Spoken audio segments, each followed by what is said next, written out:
There are lots of people to thank, but really I want to thank you, the women in Chicago.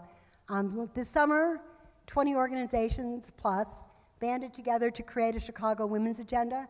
I don't know why we didn't before, since we've all been around for 30 years or so, but this was a very exciting process by which women came together, put in agenda items over the web. If you haven't read the agenda, I encourage you to.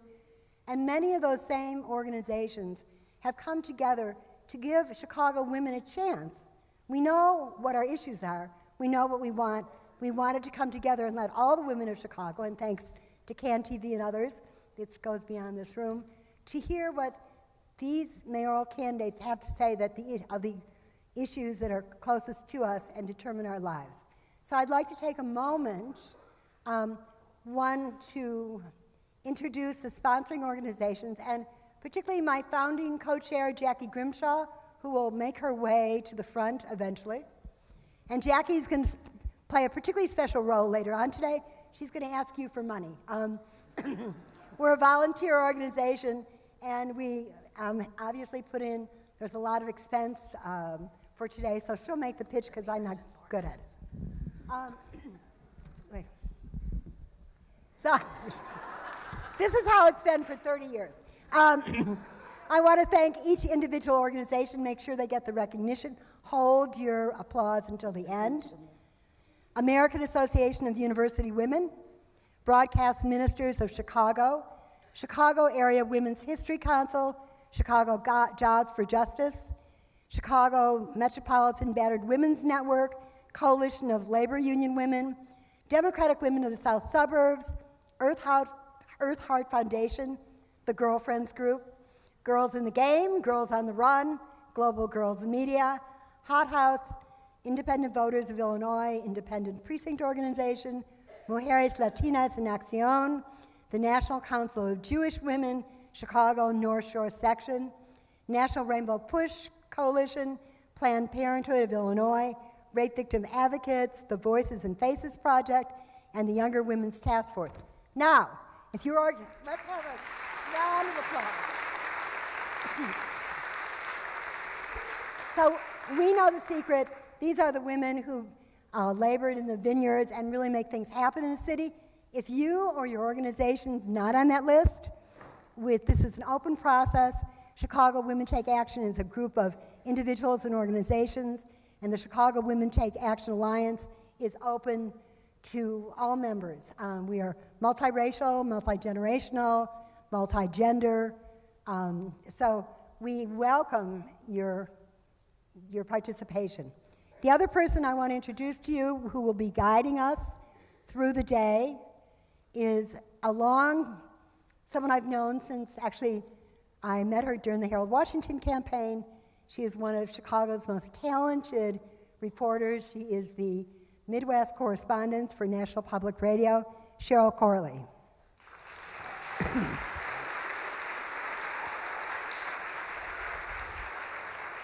So Cheryl is going to come up, and Cheryl has the questions that all of you and other women have submitted to ask mayoral candidates.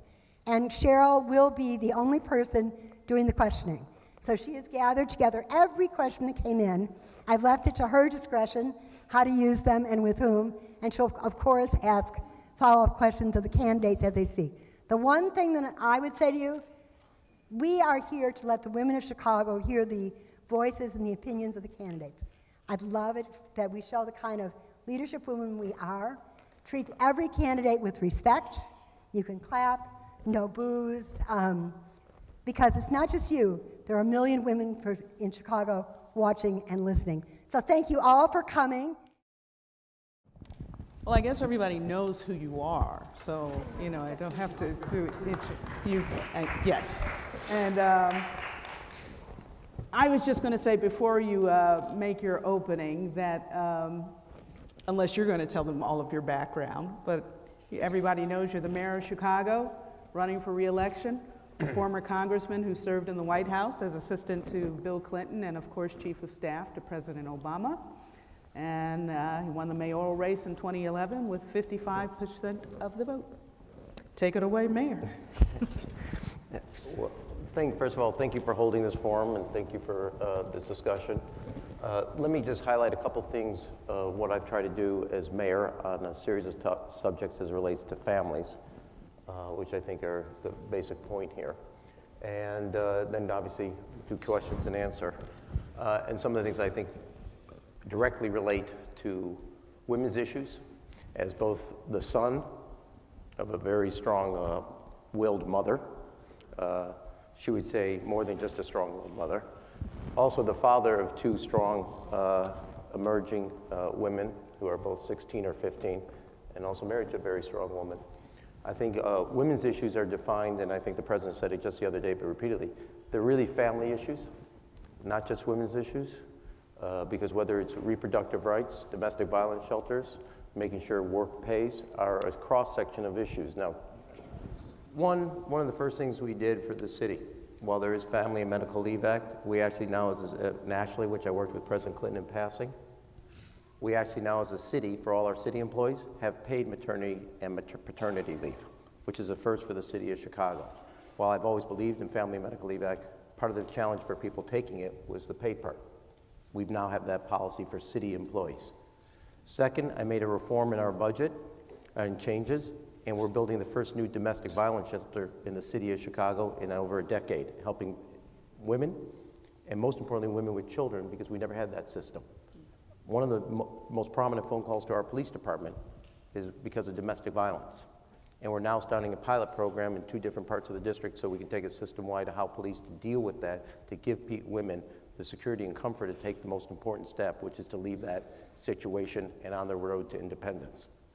We've passed an ordinance as it relates to minimum wage to give individuals throughout the city of Chicago an increase in their income with the support of an earned income tax credit, an expanding earned income tax credit, because I do not believe anybody should work and raise a child in poverty. If you choose work, your children should know a home where work is valued at every level. And importantly, as a city of Chicago, we no longer have a 2-tier system where half our kids have 2 hours of kindergarten a day. Every child in the city of Chicago, regardless of where they live now, has a full day of kindergarten. Because no parent, specifically a mother, can find a job where they're supposed to leave at 12 to go pick up a child. And we've also have universal pre-K for all 4-year-olds who are from families in need. There are other policies in place, and I know we want to get to the questions, but as a series of fronts, as well, and I was probably one thing on the past, working with President Obama as he passed health care, but making sure reproductive rights were part, and not only reproductive rights, but also contraceptives were part of that health care coverage. At every level of my career, working for both President Clinton in Congress or President Obama, but also being mayor, supporting women's rights and supporting families so our kids are actually given the support they need and parents given the support they need so they could be good parents. That's it? Well, you just asked, I wanted to leave time for questions, or as Henry Kissinger used to say, does anybody have questions for my answers? And we can kind of go from there. But I was trying to leave time for questions. Good, that's good. We have lots of questions. I will be doing all of the questioning. I have questions that members of the audience kind of emailed earlier on, so I'll be shuffling through some papers to get to some of the things that they asked. But you know, I want to begin with talking about crime and violence and how it relates to women, because Chicago closed 2014 with historic lows in crime and murder numbers. But when we talk about violence against women, it looks different than violence against men. We talk about sexual assault, domestic violence, harassment on public transportation, sex trafficking, all of them crimes. Women are more often victimized by people they know, unlike men. And a staggering amount of the violence is fatal, and a lot of it is tied to guns. And I know that guns has been one of your top issues, but the Center for American Progress says from 2001 to 2012, 6,410 women were murdered by an intimate partner using a gun.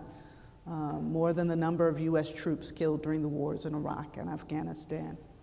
So how will you address that type of problem? And is there some sort of, comprehensive set of laws you can talk about when you're talking about getting rid of guns with abusers? Well, I don't want to go back to my congressional days and Clinton days, but I was proud to work and be the point person for President Clinton in passing the Brady Bill, which is a 5-day waiting period before a handgun purchase, as also the assault weapon ban. When I got elected to Congress, one of the first bills I did was a juvenile Brady, and one of the first bills I signed on to was expanding the 5-day waiting period to domestic violence. So if you had that in your background, you would have a 5-day waiting period to check on domestic violence because it was not covered in the original Brady Bill. In addition, as I said, we made some changes, and we are opening the first new domestic violence shelter in the city of Chicago in a decade on the south side, or southwest side of the city of Chicago. It is also, if you go through all the calls to 911, it's one of the most biggest or largest amount of largest amount of phone calls made to 911, which is why we piloted a new program in the city of Chicago. A police officer is the first person a woman would be in touch with. How they deal with her will determine whether she takes that most important step to get out of that situation or decides that she doesn't have the strength and the support to leave. We've also made changes to the budget, so we've added resources to help 3,000 more women who are victims of domestic violence with the kind of what are called wraparound, but the services to take that step out of that situation. Too many women feel trapped. They have kids, they have a job, financial independence, and without the support, whether it's the training in an officer or a new shelter, they stay in the context where violence is acted on. And so we have done certain things to give individual women the support they need and the confidence they need to take that step. No woman wants to be part of that.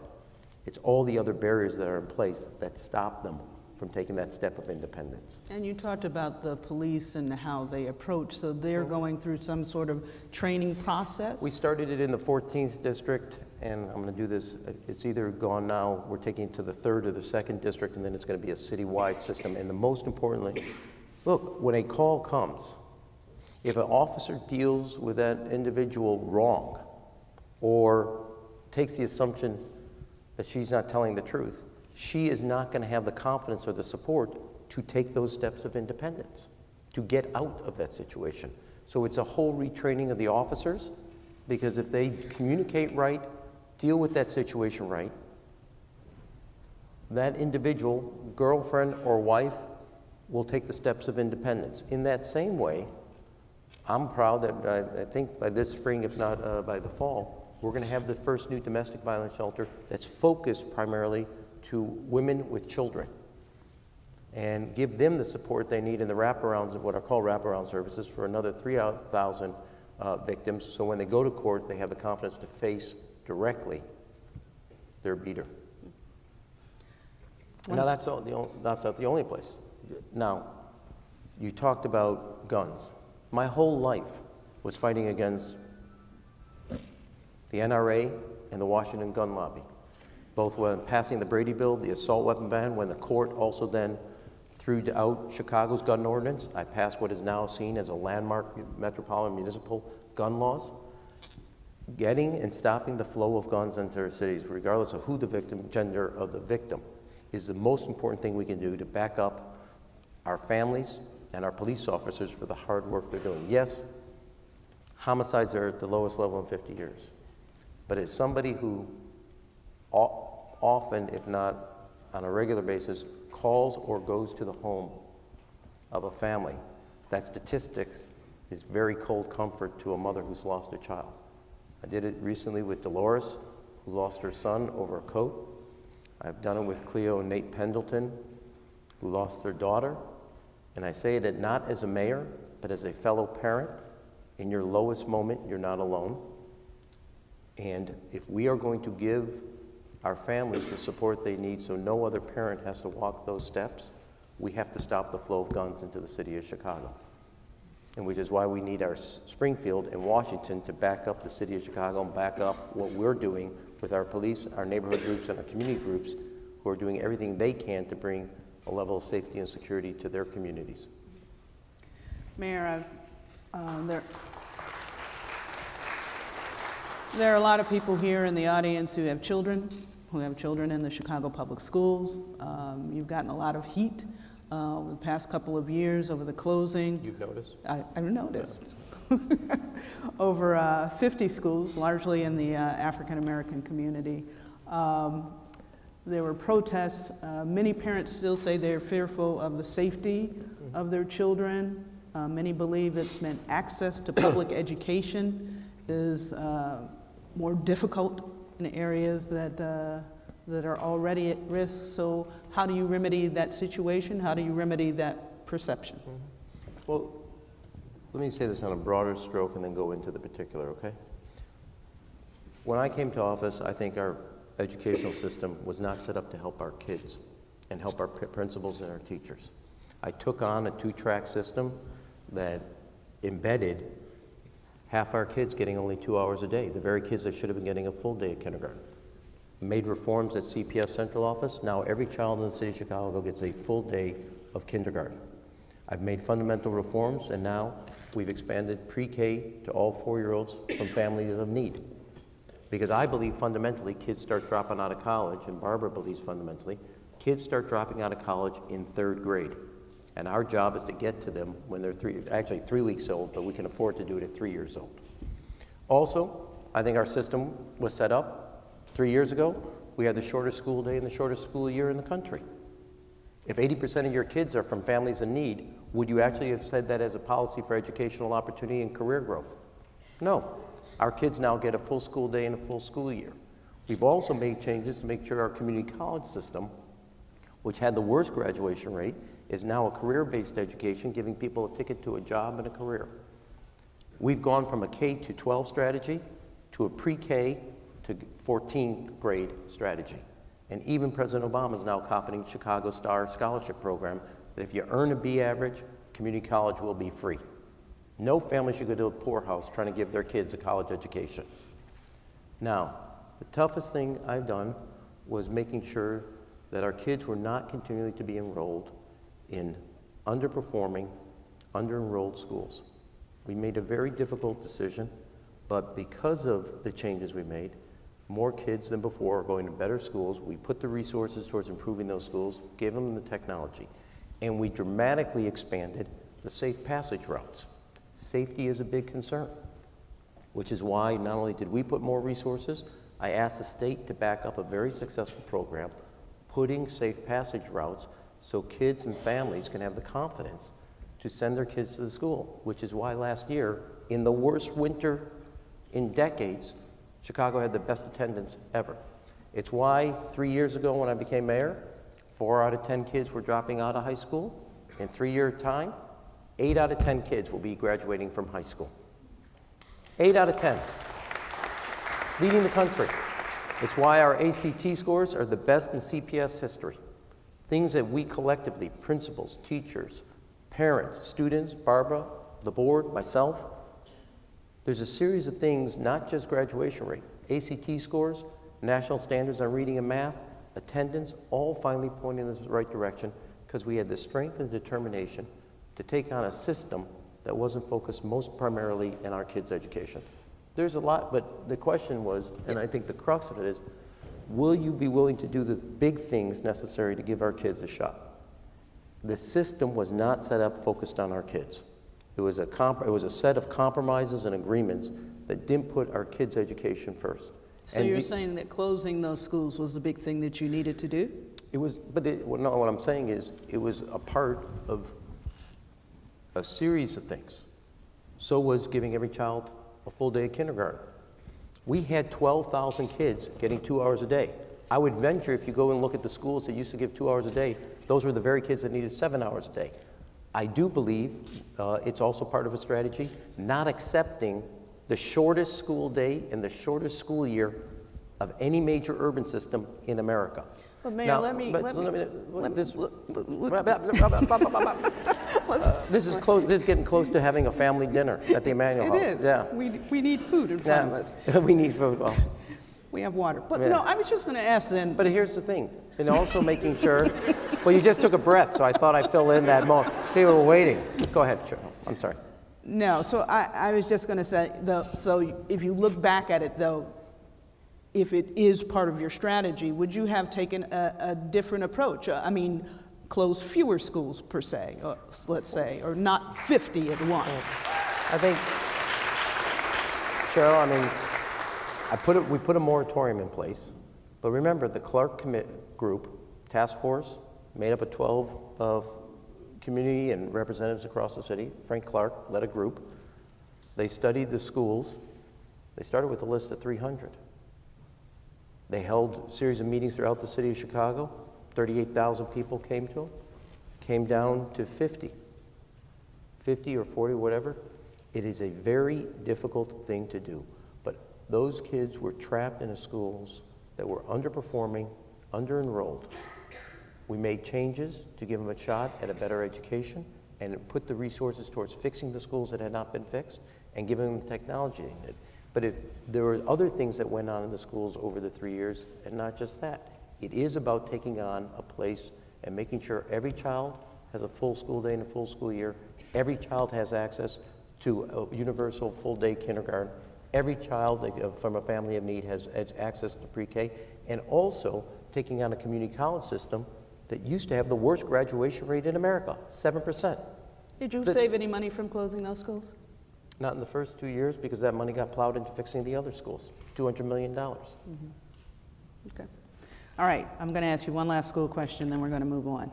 And that's about, there's, on the February ballot, there is a ballot question that will ask people whether or not there should be an elected school board. A lot of people tie that actually to the closings of the schools and say we needed people who were more accountable, whether or not you agree with that or not. So what do you think? Elected school board, or should you be the only mayor in the state that appoints the school board? You know, what I've laid out just about 2 weeks ago on a series of next steps on education, of which I said we have elected school boards at our local level. They decide which principals are there, the budgets for those schools. 85 schools parents didn't even run for. You're talking about local school councils. LSCs. So I've talked about how to re-energize that process. I also believe in accountability from teachers, principals, CEO of the school system, the board, and the mayor. And I also want to say that, you know, the governor said he's not for it, the legislature said they're not for it, and I don't think we should actually trick people that having a political campaign issue is the way to fixing our schools. I've laid out a comprehensive agenda how to make sure now high schools throughout our city provide our kids a real opportunity and keep people in the city rather than leaving because of the high school education. But do you really think that it's really just politics if people want an elected school board? No, not that. That's not what I said. Okay. I talked about, I understand people wanting to make sure they have a voice and it's heard. That's why I've talked about re-energizing the LSE. But if you have a governor and a legislature that's not going to do it and provide it, where's your agenda for high school education? Where's your agenda to make sure it's universal pre-K for all children?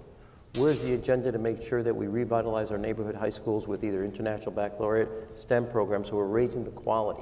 One of the biggest challenges we have as a city is that parents around 3rd or 4th grade get fearful there's not a good high school, high quality choice.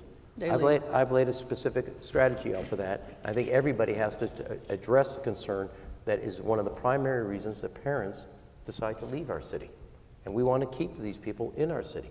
And a high school of quality is one of the primary reasons, and I've laid out a specific strategy to do that. And I'll be accountable with Barbara and the board to how to do that. All right, here's a question about our neighborhoods. This person says, I am concerned about economic inequality and gentrification, which can push out low-income families out of the city and away from economic opportunity. What is your plan to ensure that low-income families are able to stay in Chicago and for all families to have the opportunity to be any part of the new jobs, improved schools, safer neighborhoods, and positive economic growth that your administration promises?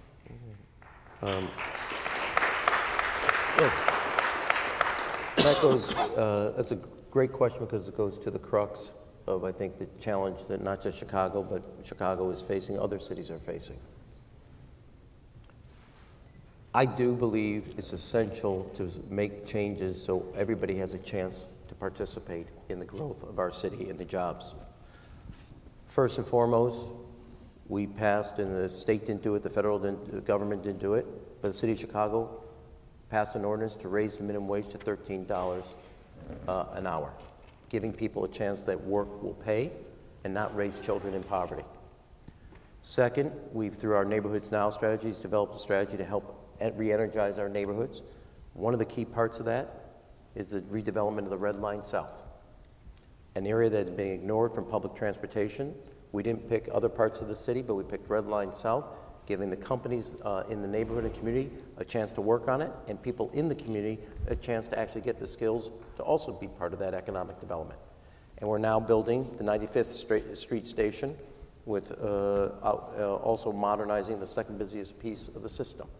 Third, we laid out a strategy with our food desert strategy, cutting the population by 40% that is living in a food desert, creating thousands of jobs through that activity.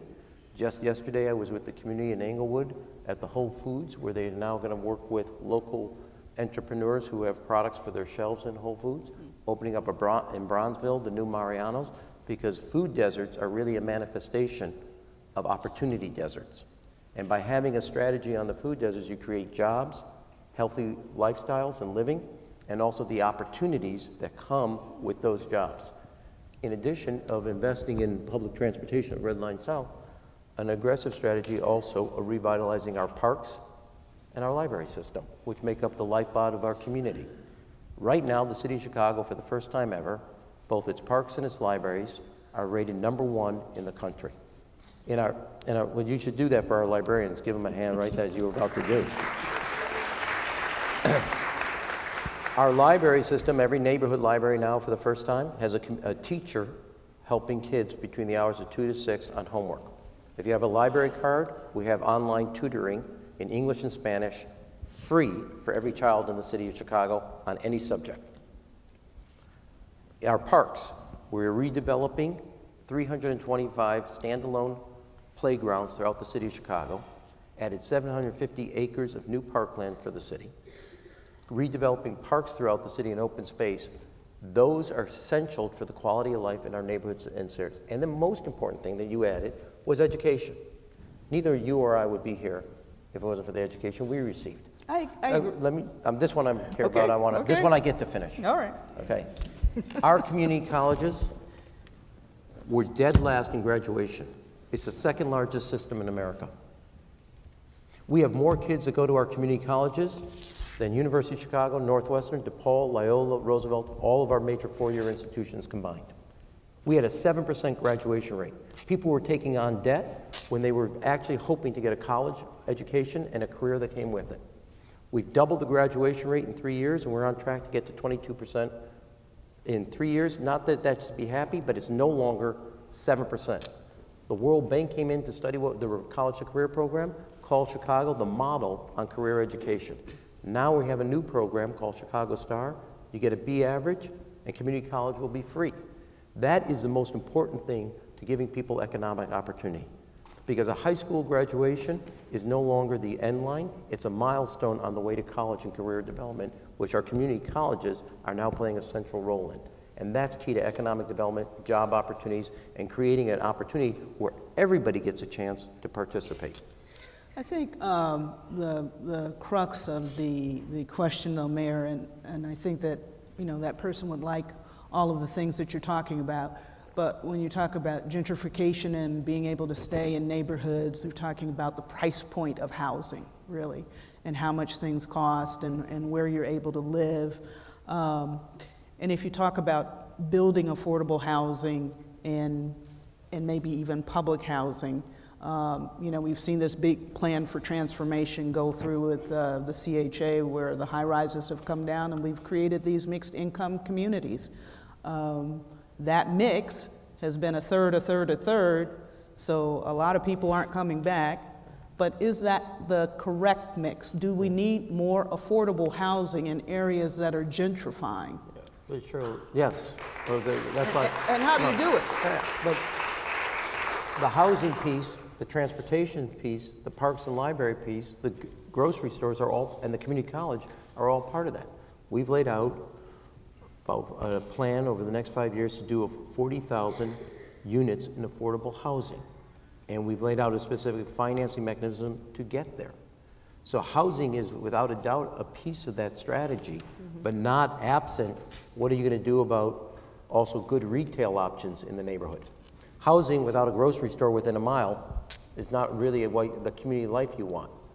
Housing in a neighborhood without a minimum wage or a local school that has also a quality education, or a library or a parks or a mass transit system is not a housing plan standalone. It has to be part of an integrated Neighborhood Now strategy, which is the one we've laid out, taken to 7 communities, showing promise in all those areas, and I've now pledged with a very specific agenda that I did at the Method Factory in Pullman, how we're going to take that now to the next 7 communities.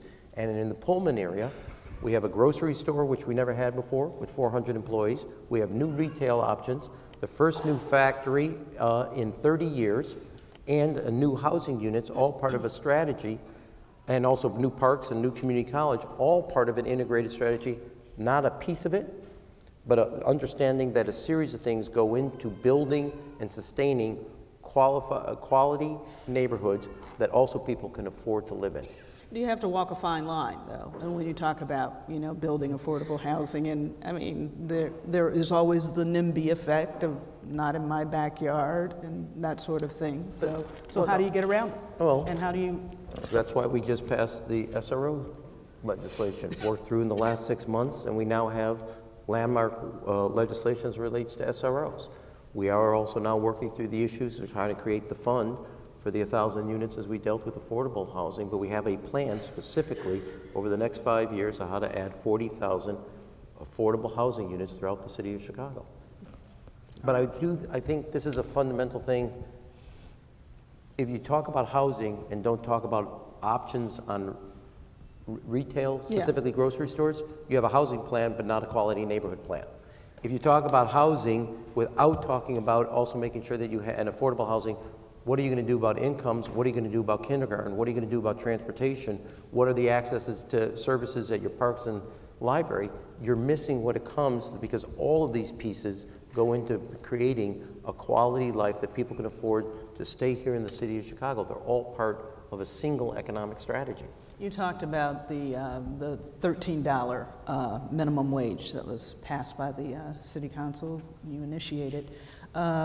Why not push for a minimum of 15? I mean, people say that's the living wage, and why not 15? Yeah, well, let me say, again, we put together a task force, and they had recommended $13. And I waited for Springfield. I said, if they don't move, we're going to move. And we passed a $13 increase in minimum wage. Springfield still hasn't moved, and Washington still hasn't moved. We're raising the minimum wage. It's consistent. The last time there was a minimum wage increase in the federal government, I was in Congress and leadership, and the Democrats had taken over, and I was 4th ranking, and we passed an increase even when George Bush was against it. The other time prior to that was when I was Bill Clinton's senior advisor. So I fought for this my whole life. $13 was what the commission of about 15 people had recommended, and we got it done, even while people on the commission voted against it. And so that's the point in which we passed it. It doesn't stand alone. I've also worked both in Congress, with President Clinton and Obama, but also here in Illinois as mayor, in expanding the earned income tax credit. So that paycheck on the 1st of the month gets you all the way to the 31st of the month. Because an earned income tax credit and an increase in the minimum wage helps people who work for a minimum wage, make sure that that is a check where you're not raising a child in poverty. Making sure you have a full-day kindergarten so people can get a full-time job is also essential to helping families in the city of Chicago and women-led households specifically. A minimum wage is not the only thing. It's part of an overall fabric of creating income support to help families, specifically women-led families, women-led households, get the financial support they need so they can actually give and provide for their family. A rising minimum wage is key. And expanding an aggressive earned income tax credit is like worth $2,200 to a family of 3 is essential. full-day kindergarten or access to a quality pre-K is essential. These are part of a single strategy. They're not isolated policies because alone they cannot take on the forces that are bigger than just one individual. All right. Well, Mayor, that is our time. Oh, really? I was just getting my grip. Thank you, though. But thank you so much. If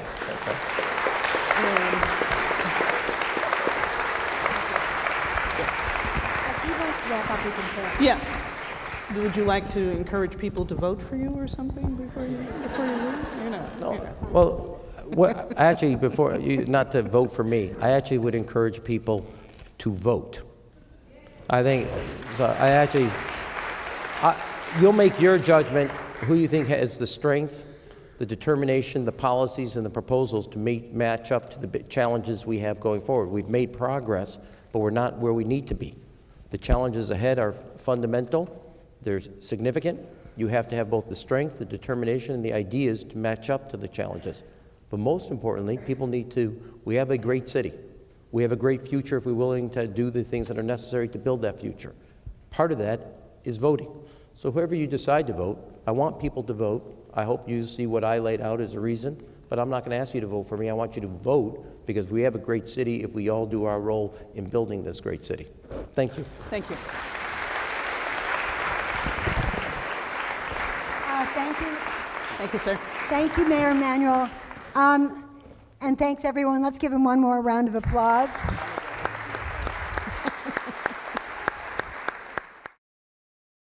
Well, our next candidate is Robert Fioretti. He is the Alderman of the 2nd Ward.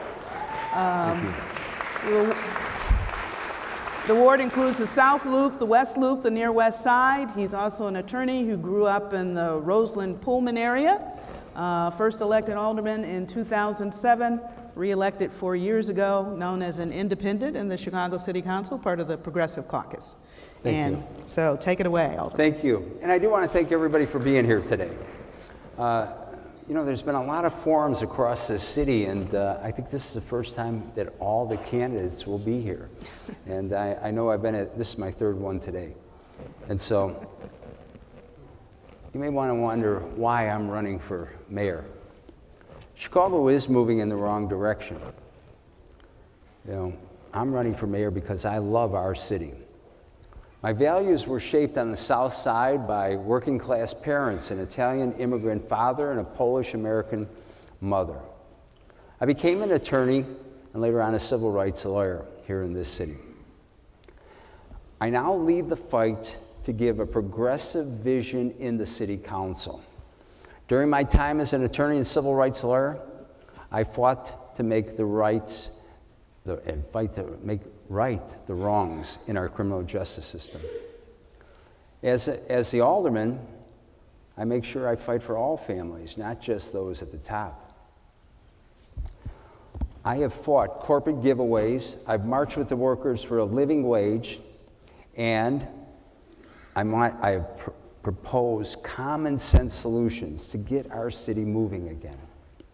You know, we have a choice on election day, and and we've all heard it every time that this is the most important election. I think this is the election because it's about the heart and soul of our city. And we do have a choice. Do we want the same of special donors and big donors and special interests that fulfill campaign coffers? Or do we want to lead a new direction in this city? And I'm the candidate with the experience that can get us there. I want a Chicago that has safe streets and strong neighborhoods. And at the same time, I want a Chicago and a mayor that stands for everyone in this city. You know, ask anyone at City Hall, and I bet you could have asked the last guy that was before you, that I'm not a rubber stamp alderman. I say what I believe, and I stand up for the people that this administration has left behind. Across the board, we have lots of needs in this city. You know, we need economic development, and I was just in Inglewood. Economic development outside of the loop and in our communities. We need to make sure that our streets are safe for all people in a holistic approach in reopening our mental health clinics.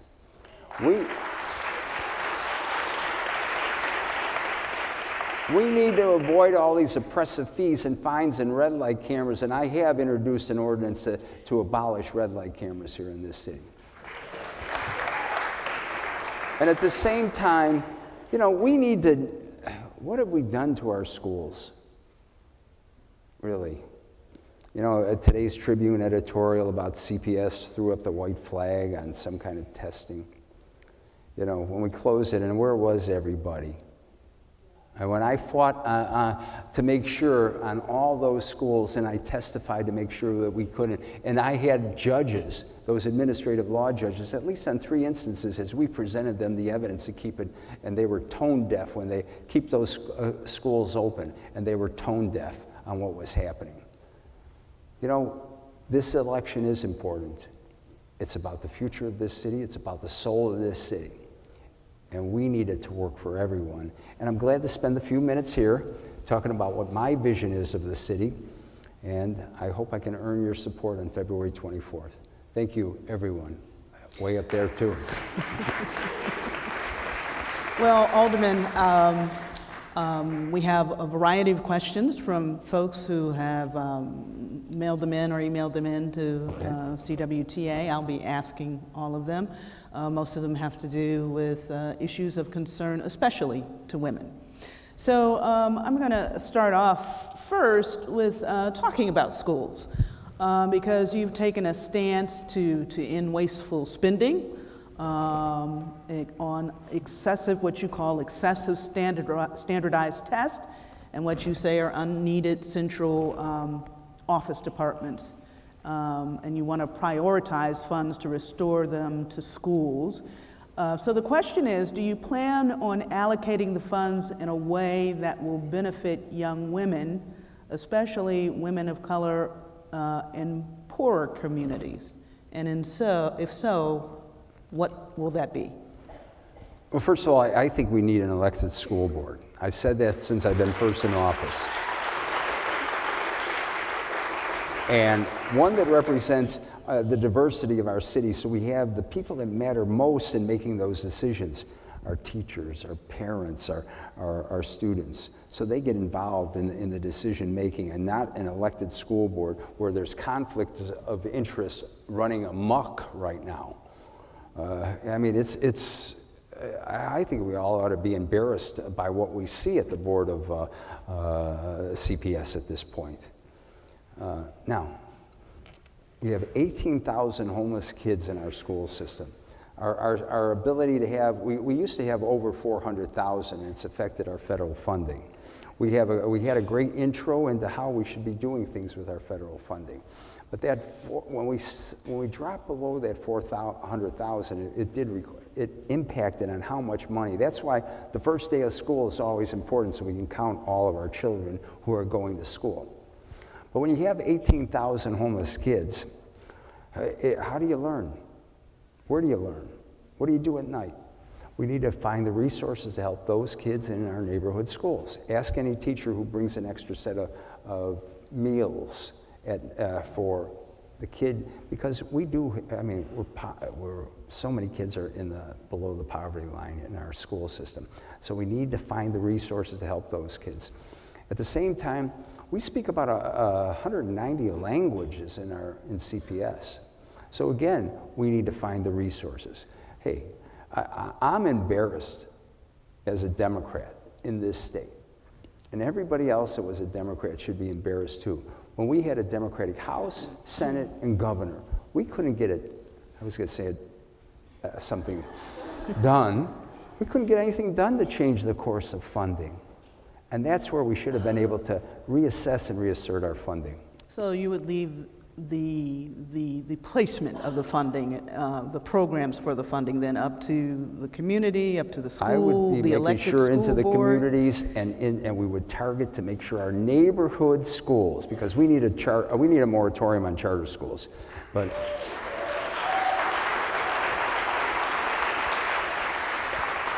Because I think when I first ran for Alderman in '06, I picked up the Tribune, and it had this article that said, and it was a front page, 6 out of every 100 African-American kids make it through college that go through CPS. I was furious. I said, we got to do something.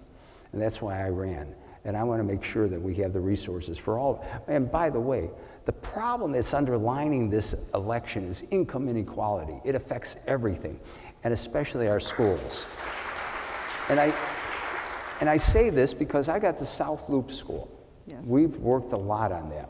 One night they had a family fundraiser, and they raised $117,000 on that Friday night.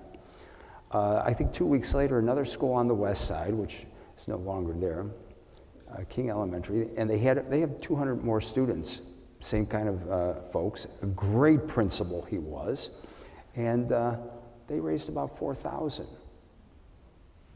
How do you justify that in a system, in a school, when we want to make sure our kids get the best education possible? I'm going to fight for our kids. I'll fight for our teachers too. Let me talk about one of the programs that a lot of people is a focus of a lot of educators these days, and it's called STEM, where people are talking about science, technology, engineering, and math to be more of a focus. So the question from one of our audience members is, why do you think the learning gap between men and women in STEM subjects occurs, and how would you work to address this issue? How would you encourage girls and women to pursue careers in those fields? Well, actually, I've been talking to a lot of young women in our high school system, and I have,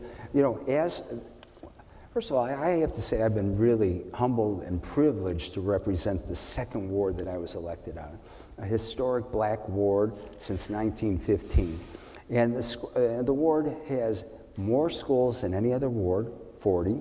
I had more parks, and we built an additional parks, more senior citizen homes, and it has been an honor, and I'm so upset with the ROM remap when they took away the historic black ward and moved it up to the north side, because when I was elected, it was 70+% African American. And it's how we engage and how we utilize our resources to encourage them. I would rather have something called STEAM, science, technology, engineering, arts, and math, Okay. And those, and sometimes, we're pushing all of our kids into these buckets, when arts and the appreciation of education, the liberal arts and sciences that we all used to know is no longer there, but that's really part of it, and how we holistically approach, and how we, from you name it.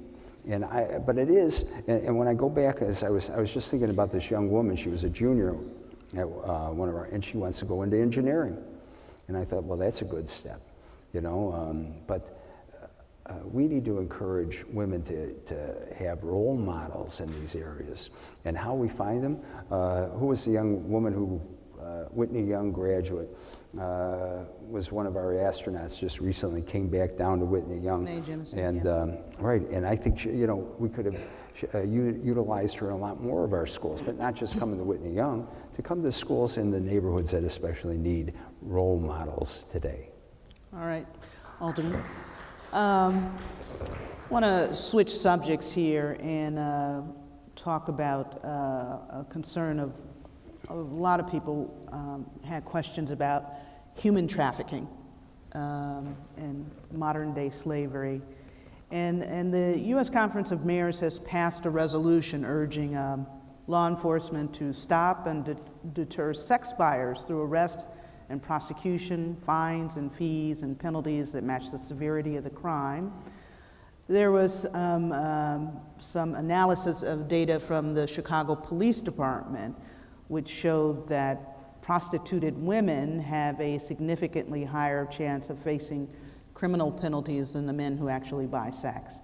The Cook County Sheriff has instituted a National Day of John's Arrest, and I wanted to know if you would kind of support the redirection of city police resources towards people who are buying sex, as opposed to focusing on the prostitutes and focusing on those folks buying and the traffickers. So how really should the city address that problem? Well, first of all, As to the question, yes. My answer is yes. Okay? This is, I don't think people understand how serious this problem is in this city. Every day, 16,000 to 25,000 women a day are engaged in prostitution and human trafficking here in this city. You know, we want to be the convention capital of the world, and yet we don't want to go over the pimps and johns, because those are the ones who are buying it, and yet we want to encourage that kind of behavior. You know, I sponsored a resolution. Tony Folks and I had half of the Progressive Caucus, or 6 of us out of the 8, going down to Springfield to testify. And I was driving, picked up everybody. We were going to testify on school matters down there. And I had started raising the issue. I've been raising the issue in the city council repeatedly. And Tony said to me one day, oh yeah, we had 4 women snatched off of our streets in Inglewood.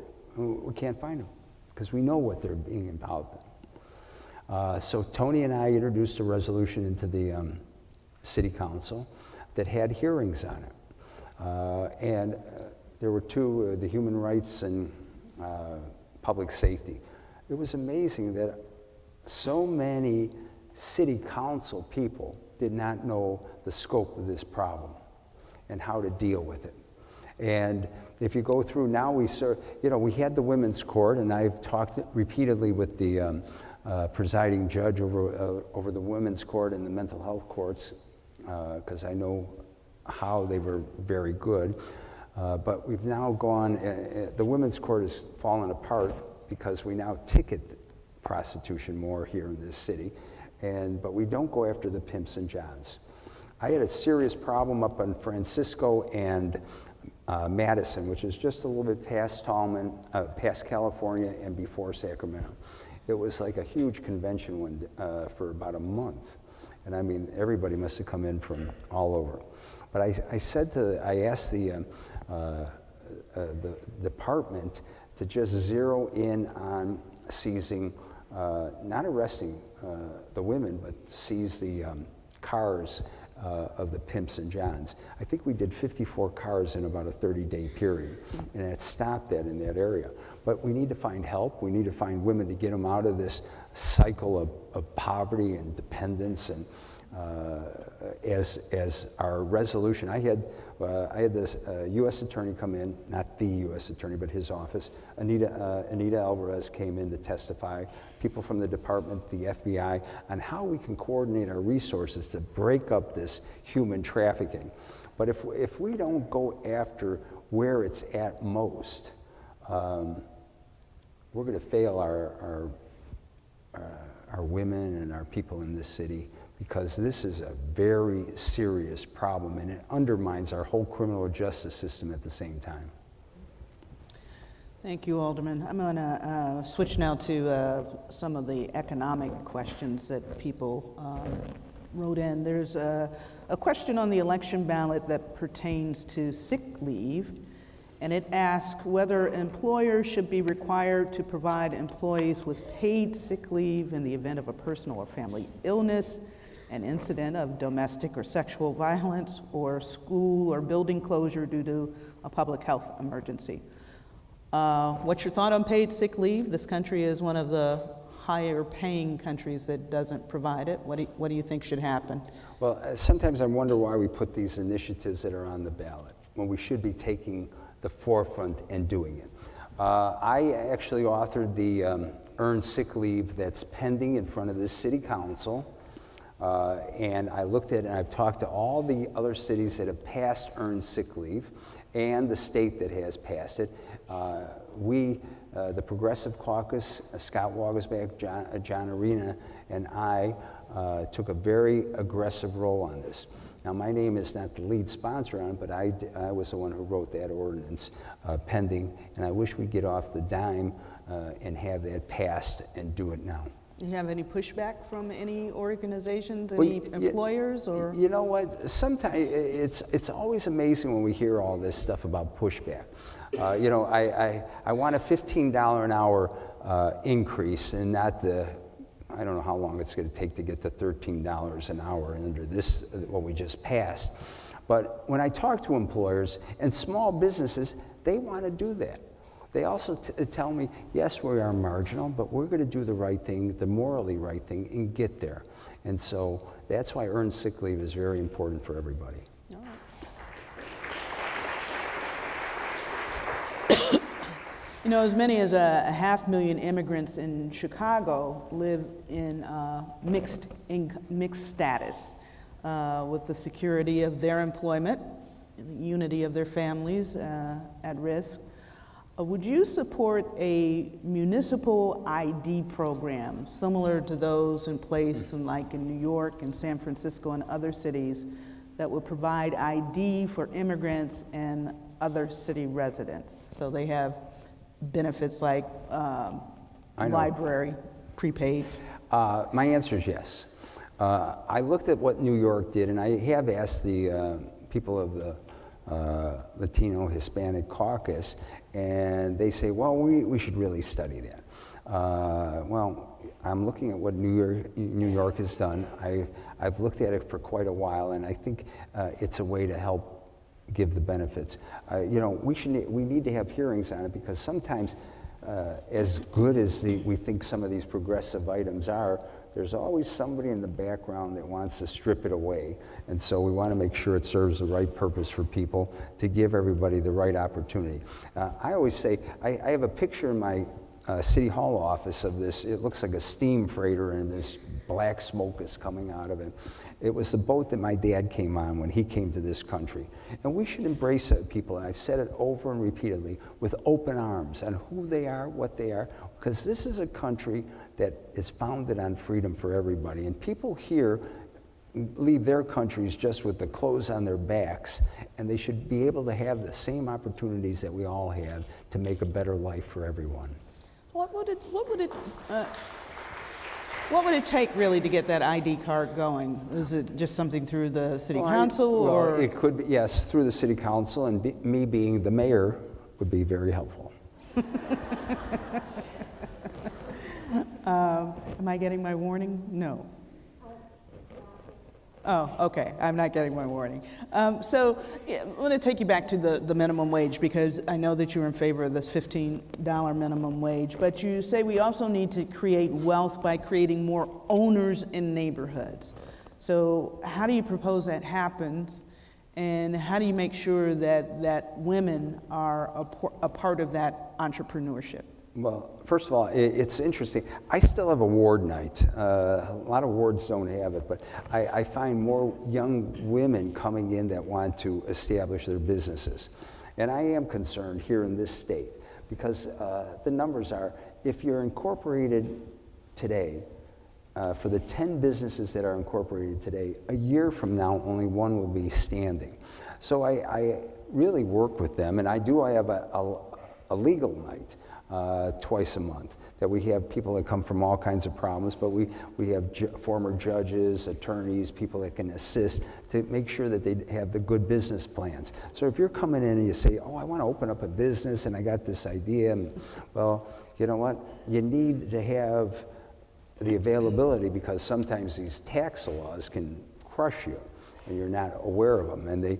And what's amazing through City Hall, I had two different businesses, both women-owned, within in the month of September or October, and they had all these permits pending, and they couldn't get their permits out, and their permits were pending for 5 months, and maybe the other one was 6 months, and I said, okay, let's see what we can do. The next day, I pick up the phone, I make the call. On Wednesday, the permits are granted.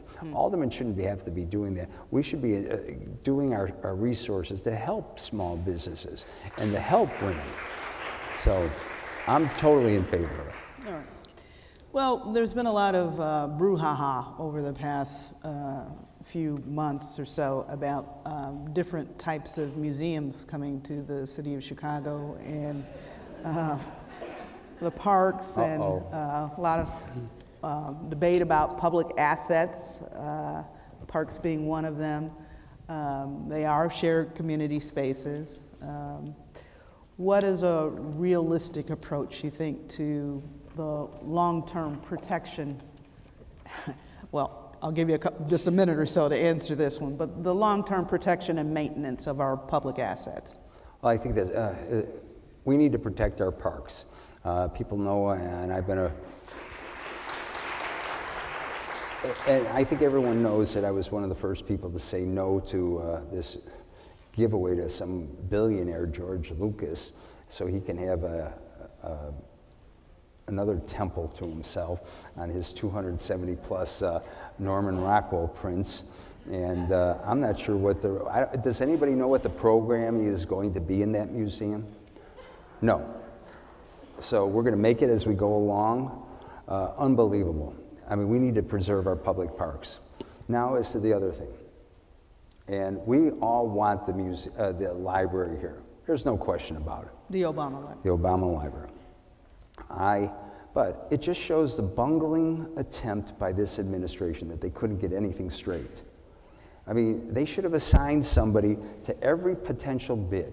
And I'll tell you, be quite frank, I was for having it down in Pullman, people, Rosa and Pullman, having it at 111th and Cottage Grove, having it where the administration clock tower, where the state gave us $10 million after the fire to rebuild that, and we could have built it all the way out. Oh, by the way, 2 blocks away is where he opened up his community office as a community organizer, right?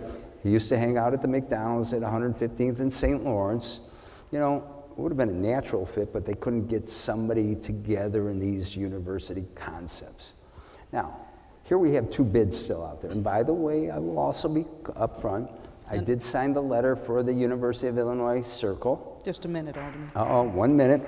And I did say, and I've worked with the president of the university and the chancellor, President Easter and Paula Mears, and they've asked me to do certain things. But for somebody to come in now, and then they had a weak bid. If I was mayor, I would have assigned somebody, one person from my planning department to make every bid stronger and not be met with this opposition. Today's Tribune, 2 letters to the editor about people opposing the library on land giveaways. We've just divided ourselves up more under this administration. We need to pull people together. This library, the home should be here, because it shouldn't be in New York and it shouldn't be in Hawaii. This is where everything got started under this president, and that's why it should be here, period. Alderman Fioretti, thank you so much. Oh my goodness. We're over? I'm sorry. Oh, that's okay. Thank you, everybody. All righty. Thank you so much. Well, folks, here we have Jesus Chuy Garcia.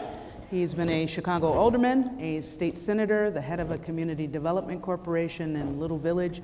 In 2009, he was elected to the Cook County Board of Commissioners. Born in Mexico, he and his family moved to Chicago, to the Pilsen Little Village area where he still lives. Commissioner, you get to do an opening statement for a couple minutes, and I'll ask you a bunch of questions. Great. Thank you, Cheryl. It's wonderful to be at this Women's Forum this afternoon, given that women are the majority in the world and certainly in the city of Chicago. And of course, what's important to women is important to Chicago. I'm delighted to be here today to share some views as it relates to this important segment of the population in the city. And I want to begin by saying that all of my life, I've been surrounded by very strong women, beginning with, of course, my mother, who really raised me until I came to Chicago. My mother was a woman who, with a 3rd grade education, became a literacy teacher because of need in her little village and in surrounding villages, and taught many people in nearby villages how to read and to write. And she's always been an inspiration. She raised us, she brought us to the States, where we were reunited with my father. And of course, I've been living in Chicago during that entire time. My wife, someone who has also been a rock in my life, is an integral part of everything that I do. Every time I've run for office, she has been at my side. We just celebrated 3 days ago our 38th wedding anniversary. Very proud of that. And of course, she provides great inspiration to me in everything that I do. She has made me a feminist and very aware of chores around the house, getting rid of machismo, and a very important person in my life. In politics, more recently, I've worked very closely with Tony Preckwinkle, the president of the Cook County Board. I'm very proud of our achievements there. I have 3 children, including 1 daughter who's 20 years old, and we're thinking about her future. So all of those things keep me grounded in reality, and I hope apprised of important issues as it relates to women in Chicago. Thank you, Commissioner. Well, let's begin then with, these are questions that came from a lot of folks who emailed into the organization. So I'll be shuffling some papers and going through a bunch of them. But let's first begin with violence against women, because it looks a lot different when it's when we talk about violence as opposed to talking about violence with men. Domestic violence, sexual assault, sex trafficking, women much more victimized, and also victimized with guns. Access to guns is a big problem. The Center for American Progress says 5 women a day harmed by guns. And sometimes the shooters have made children, police officers, and others additional targets, but women, the primary focus, domestic violence being the cause. So how would you address that problem, and how would you support strategies to disarm abusers? Very well. I have been a close collaborator and partner of groups in my district historically who have been involved in preventing domestic violence, intervening in domestic violence, and certainly educated me about the issue. Women are the primary targets. Of course, it impacts families, and it's a serious problem, especially in certain parts of the city, whether it's women in immigrant communities because of their vulnerability, given their immigration status, probably are punished and bear even a greater brunt than women in other parts of the city and society. I think it's very important for the city to take a proactive role in speaking out against domestic violence and supporting domestic violence advocates and service providers, and to use the bully pulpit continuously, beginning in elementary and high school, to inform and educate students that domestic violence is unacceptable, that gender discrimination and domination of that type is unmanly, inhumane, and that it needs to cease. So I would use the offices of the mayor's office, working with departments to ensure that we raise awareness about the existence of this problem, that we have language access and materials and referrals in the languages of the affected individuals, so that they're led to the right supports and services that are necessary. Would you support laws that say, okay, abusers shouldn't have guns, people who have stalked, or people who have are related some way to restraining orders, or are those steps that you would take? I've been a longtime proponent of gun control. Unfortunately, the gun rights folks and the National Rifle Association have staked out more effective ground, and they've had some support from the courts and legislatures in that regard. I do believe that people who have a history of being violent with guns, and especially in instances of domestic abuse, domestic violence, should be prohibited from owning guns.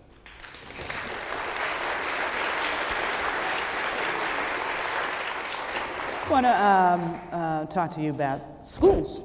It's a big subject. I'm not sure if this number is quite correct, but I know that the questioner says 50,000 families have their children in public schools of choice, which include both magnet and charter schools. You are on record saying you would stop expansion of charter schools. That's true, correct? It is. Okay. But this questioner wants to know, how could you serve as mayor if you have an education platform that contradicts the wishes of 50,000 families over the city of Chicago? Oh, a great question, which enables me to clarify my position. I am not against charters. I have some outstanding charter schools in my district. I visit them, I tout them. I'm proud of the work that they're doing. My concern about charters is that there are many that are mediocre and others that underperform neighborhood schools in Chicago. I think we have embarked on a charter mania with a thrust to open up as many as possible. They take the charter mania thrust that we've embarked on takes away resources from existing neighborhood schools. They sometimes attract students, some of the top students in neighborhood schools, further undermining the stability of those schools. While I believe that the existing charters continue to be a responsibility of the Chicago public school system, we have to care for those schools. We have to ensure that those children are getting a good education, and I'm glad that standards that before were not required in those schools will now be required. So as we take a close look and evaluate the impact of charter schools while the debate continues, we do have an obligation to those schools. I am not against those schools. We have charters that are unionized, other charters that are not. So we need to look at them more closely and figure out what their contribution. Let us also not forget that charters, when originally established, were supposed to be centers of innovation that were to inform the public school system about how we could advance in the field, about best practices, about innovation and future practices. That hasn't quite been the case and the experience in Chicago, so I think we need to slow down, but we still have a commitment to the children in those schools, to the parents who at times, did everything they could to get their children in those schools looking for better options. But the real solution will be in creating a system of greater equity throughout Chicago so that there are good schools in every neighborhood, and then making those schools more robust with programs such as advanced placement programs, dual language programs, so that people know that the nearby school has the offerings to ensure that their child will be successful and prepared to be leaders in the 21st century.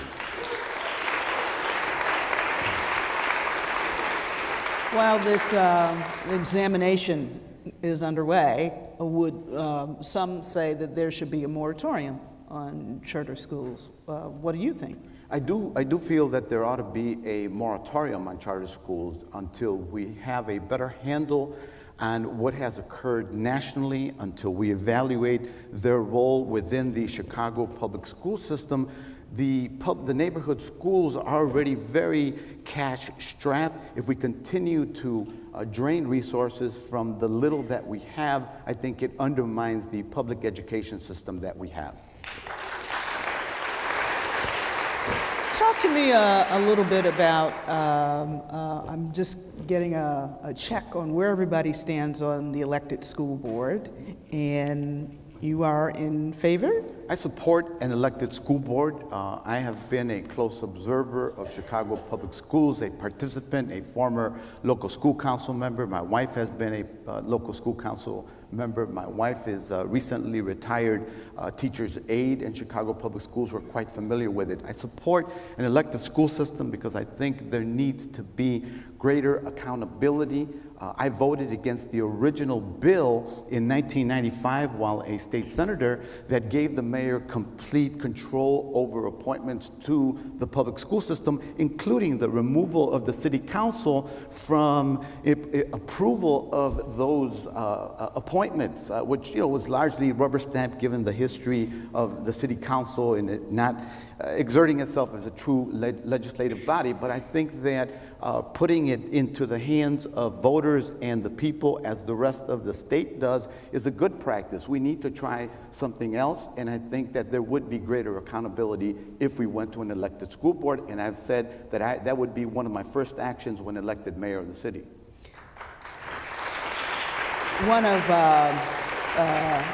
your opponents seems to think that local school councils, they're elected, why aren't they enough?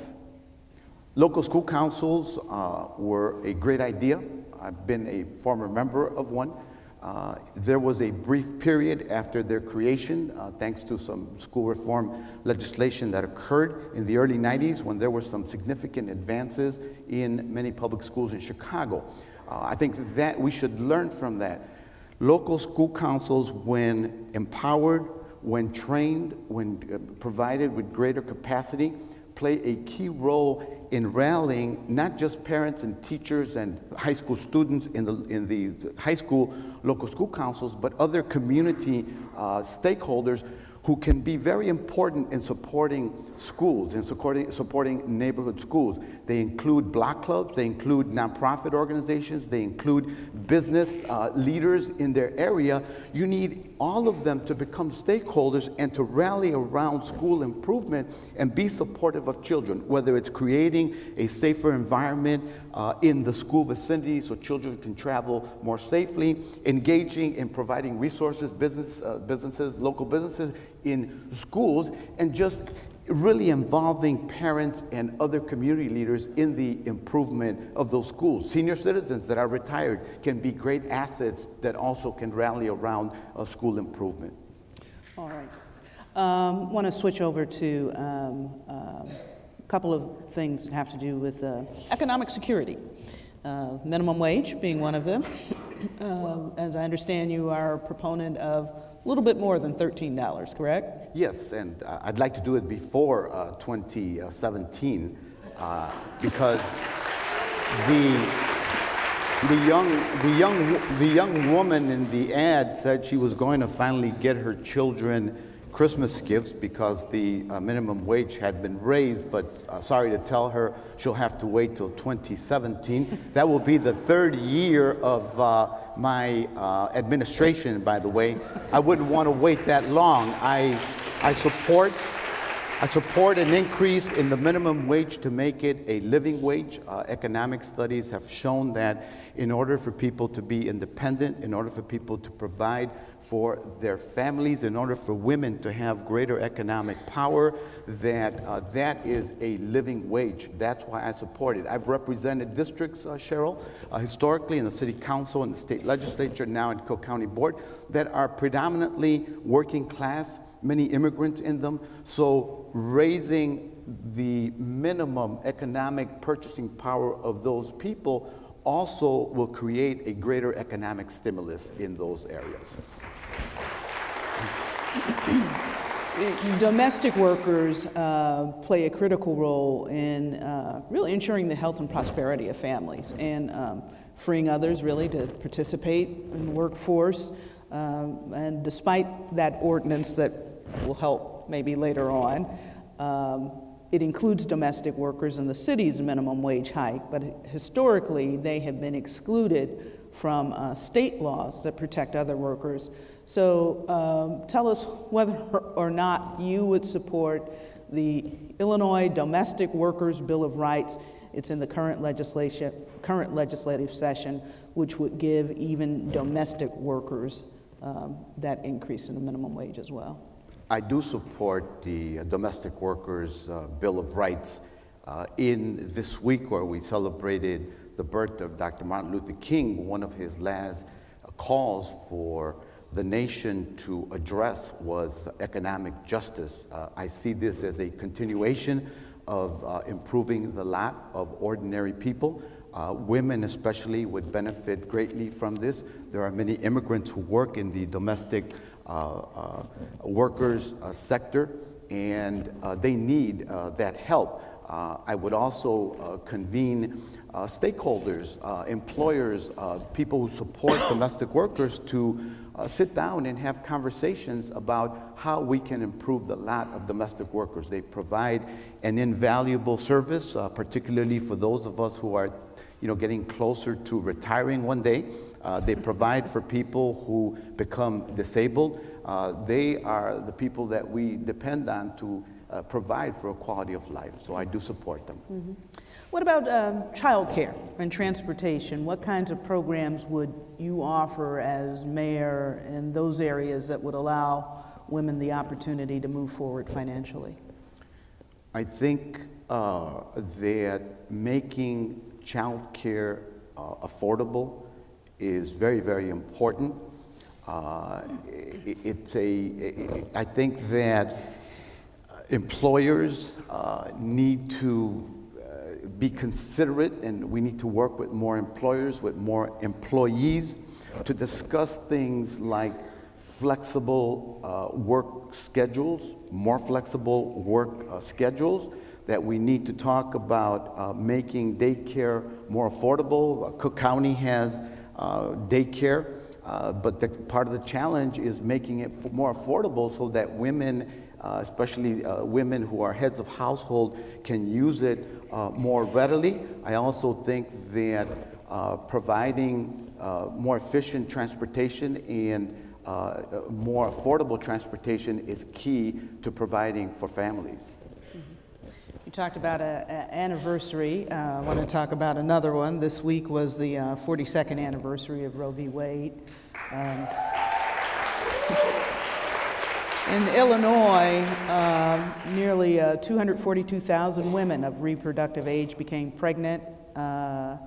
About 2/3 of those pregnancies resulted in live births, 18% in induced abortions. There, of course, are restrictions on abortion here. Minors have to get parental consent, and abortion is covered in insurance policies for public employees only in cases of life endangerment, unless there's an optional rider. So, just straightforward, do you support full access to abortion and contraception in Illinois? And tell me why or why not. I have a long history and a record of being pro-choice. It hasn't always been real easy because I'm Catholic, because my constituency is overwhelmingly Catholic. They have been either city council or state senate or presently at the Cook County Board. I suppose I support a woman's right to choose. I have been unwavering in my position as a alderman, as a state senator. I've had high ratings from the pro-choice groups in Illinois, and I support it fully. I even voted on bills that would have required parental consent for minors. I think that's counterproductive, and I think that we need to keep the right of women to have control over their bodies.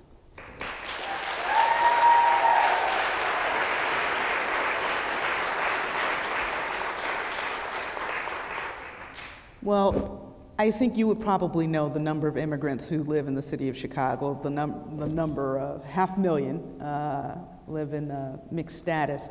I was wondering what city resources would you commit to ensuring that immigrants in Chicago who qualify for under President Obama's executive orders, which grants some undocumented immigrants a 3-year reprieve from deportation, what resources would you commit to make sure that they get accurate information, high quality assistance, and keeping them safe from immigration scams?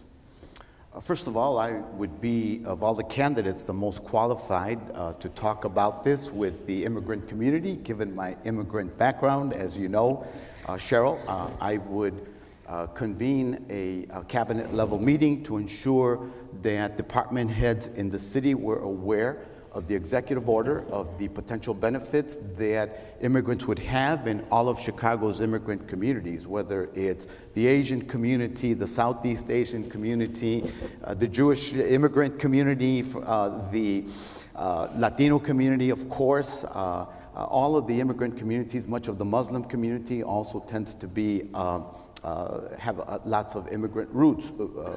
So I would I would marshal the resources of the city to ensure that there is language access. I would use the bully pulpit of the mayor's office to continuously convey information for people to beware about scammers. I've been involved in this line of work all of my life, since arriving in the U.S., of course, and it is near and dear to my heart, so you can be sure that there would be a heightened sense of awareness so that we can protect all of our immigrants in Chicago. Let me continue along on that front. We have another question from person who says, as a person of color and once immigrant from Mexico, that you have a unique perspective on U.S. education and the economy. So do young women of color, especially those facing socioeconomic troubles or who worry about the deportation of their families and face difficulty gaining an education. In what ways do you plan to broaden access to education that will help many struggling youth gain opportunities so they may succeed as you have? I would speak often to groupings of these women in Chicago public schools and Catholic schools and any schools where I would be allowed to do so. I would also invite role models, people who have excelled in all walks of life, who are of immigrant origin, to also join me in this endeavor. I would reach out to religious leaders to ask them to also encourage women, young women, to think about careers, to think about the future.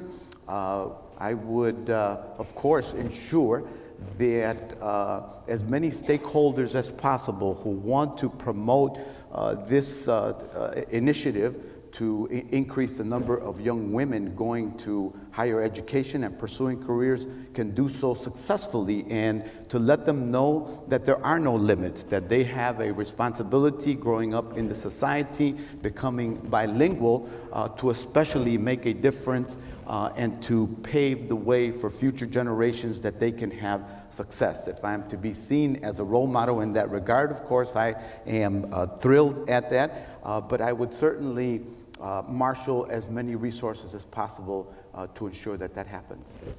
Commissioner, we only have a little less than 5 minutes, and I want to give you time to do the closing as well. So on the southeast side, there's been some concern over sites for pet coke, with residents there talking about the environmental harm and health hazards that come with that. What kind of steps would you take to make sure that that type of stockpiling of pet coke doesn't occur in the future? And how do you balance that with creating jobs?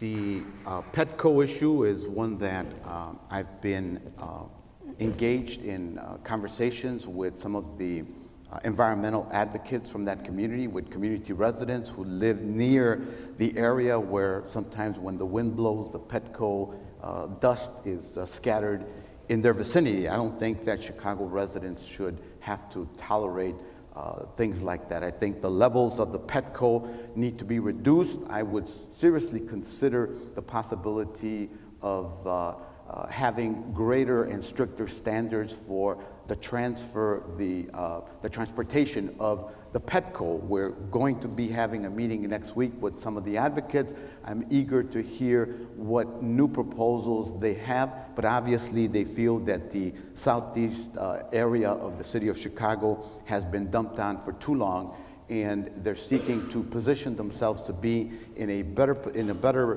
condition to leverage more resources, to have more control over their environment, and to ensure that as the area provides new redevelopment opportunities, that they're included in things that have to do with employment, with education, with job creation in the future, and I look forward to working with them. I'm going to give you a minute for this, and then oh, she tells me we only have a minute. So why don't I let you do a closing statement? Thank you, Cheryl, and to all the people in the audience today. It's a great honor to be before you today as a candidate for mayor of the city of Chicago. I come to you today to ask you for your consideration, given my long record of belief in equality and of being supportive of policies, proposals, ideas about the future and how we level the playing field. As the father of a 20-year-old daughter, I truly am kept abreast of developments in this area and the importance of learning and constantly refreshing how we look at women and the role that women play. We still have a long way to go, women only earn about 77% of what a man makes in society. With women of color, it drops even more to African American women and then Latina women. So the struggle for gender equality moves forward. In my administration, not only would I be committed to diversity in all of the departments and appointments that I would make, but I would make gender equality one of my most important lenses for judging how we do in Chicago's representation of the people. Thank you very much. Thank you so much.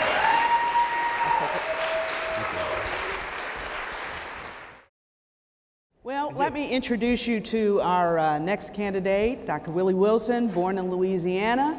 He made his way to Chicago and became a self-made multimillionaire. He is a businessman and a philanthropist who owns several McDonald's restaurants and is now owner of an international medical supply company.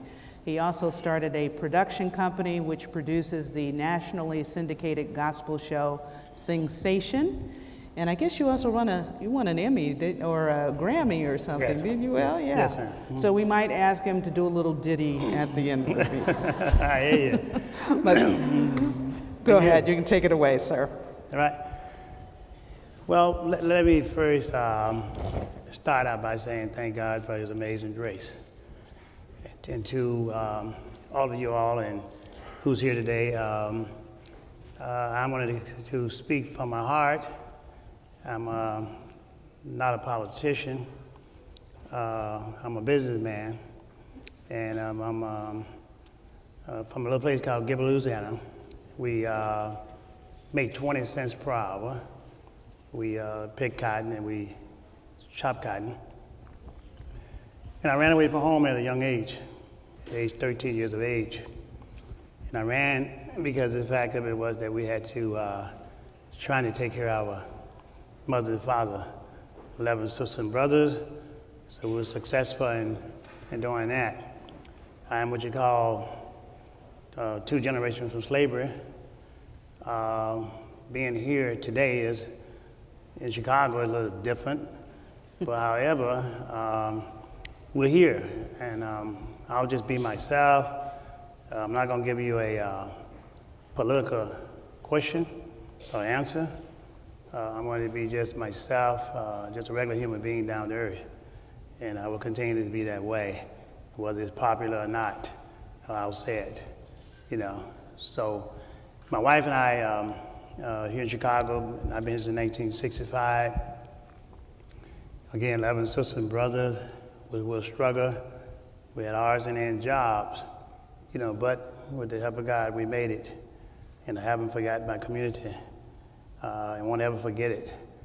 And so I guess I'll just leave it at that, and let's see what you all have to say, and I'll give you an honest answer, you know, whether it's right or wrong, but it's from the heart. But I'm always open to changes in terms of if something is to be gained. Anything that is negative, I have learned from it, and you forget about it and you pass on. You try to make a difference in people's lives. And so I'm running for mayor to Chicago to change things. I'm not picking a salary or nothing like that. My parents been successful in terms of making a living. We don't need the money. It's time for us to help back, like we've been doing through the years. And I dedicated my life to doing this the rest of my days. So I think that is pretty much me. All right, well, thank you so much. The questions I'll be asking all the questions. Okay. Questions from audience members that pertain particularly to issues that women are interested in. So that's what we're going to be about. But because you are not a politician, mm-hmm. and we have had 3 previous candidates who have come before us who are, you've talked a little bit about your background. You're a very successful businessman. You donate much to many organizations. I did want to have you talk a little bit about why you decided to enter this race. The reason why I decided to enter this race is primarily I'm running on economic empowerment, economic development, number 1. Secondly, education. Thirdly, public safety. And fourth, economic development and equal opportunity for all citizens, regardless of where you're from or color, race, creed. The city, my mother always taught me that don't just sit on the sideline and complain. Get out and do something about it. One of the things that I've been very disappointed, like so many of you all, was that this mayor we have today closed down 50 schools. And I was very upset about that because the fact of it is that I only got a 7th grade education. Education is important, you know, and that when you disenfranchise 50 schools in anybody's neighborhood, you disenfranchise a generation of people. Yeah, right? So I figured I'd get in it myself and fix it, you know. Education, you need money. You gotta find ways of generating those dollars. My proposal is pretty much simple from a business perspective, not a politician perspective, but a business perspective. And so what I would propose to do, one of the things that we do, we'll open up Mag Field. That was $200 million when they first closed it. I would propose that. The other thing that I would propose in terms of getting these dollars, in terms of helping the school system, as well as the pension for police officers and things of that nature, open up a casino. Now, casinos in our neighbor states, you go out there and you look at those stickers. Those car stickers is from Chicago, a lot of them, that support those casinos. The thing that what we're not getting is the jobs and the contracts. They staying out there. When you got a hole as big as this in the budget, and you got people livelihoods at stake, like pension and schools and things of that nature, a casino has been projected to do about $1 billion a year, you know, in sales. So we got to do something about it to deal with it. I would lower the taxes of Well, where would you citizens. put that casino? We wouldn't put it on land to serve people home. We would take and put it on the water, you know, like pretty much all Florida is pretty much on water, you know. So we'll put it on water, like they take those jet that flies in and land, you know. And we would consult with the community, of course. We would do those type of things to help generate dollars. We would also lower taxes. Most of our citizens that live in Chicago, I would say, drive into the neighbor suburb to buy gasoline because the taxes are so high. You know, why run away customers when they take the jobs out in suburban? Why run them away? Lower those taxes, you know, keep them into our community, create new business that will come into the community, economic empowerment. Let me stop you there because I do want to talk about economic empowerment, and you are an entrepreneur, and your stance on dealing with some of Chicago's challenges really highlights economic entrepreneurship as a way to increase economic empowerment. However, as you know, women are often denied those opportunities. Very few of the companies receiving venture capital funding from 2011 to 2013 had a woman CEO. So how do you plan on bringing the benefits of economic entrepreneurship to everybody, including women? Well, today I'm having a problem finding men who want to work, right? Most females, I have a majority of females in my organization that are working. My sister's next to me in business. You know, she runs the business, right? I have white, black, Hispanic, et cetera. And they know minimum wage job. All my employees average make over $100,000 a year in my business. My mother basically raised us, you know. I'm very sensitive to females' issue. I believe they should be paid as the same as a male get paid. I will not tolerate discrimination on anyone. I've been discriminated against. Females are the backbone of a family. You know, I always say that because it was the backbone of our family. You know, we would make sure that it is proportionally reflect the makeup of my administration. You talk about how much money your employees make. Probably a lot of people would like to come work for you, but talk to me a little bit about the minimum wage, and do you support where it is now? In Chicago, it will rise eventually to $13 an hour. There are some who are calling it for it to be more, $15 an hour. What do you think about it? I think that about minimum wage, I support minimum wage 100%. But here's what I like to add to it. Okay? At what amount? Minimum wage at 13, 15? As high as we can get, all right? If it comes to 20, 30, $50 an hour, as high as we can get, all right? All right? They really do want to come work for you. Yeah, right. But see, here's where I think that in businesses that females need to take a look at, and this is just my suggestion. I think we gotta stop looking for jobs and become seeking entrepreneurship. Because once you begin entrepreneurship, you control your own life and your own family. So that is what we got to focus at, because we don't want to make sure that every 4 years or every 6 years that we got to be asking somebody in government to give us a raise. We have to stop that.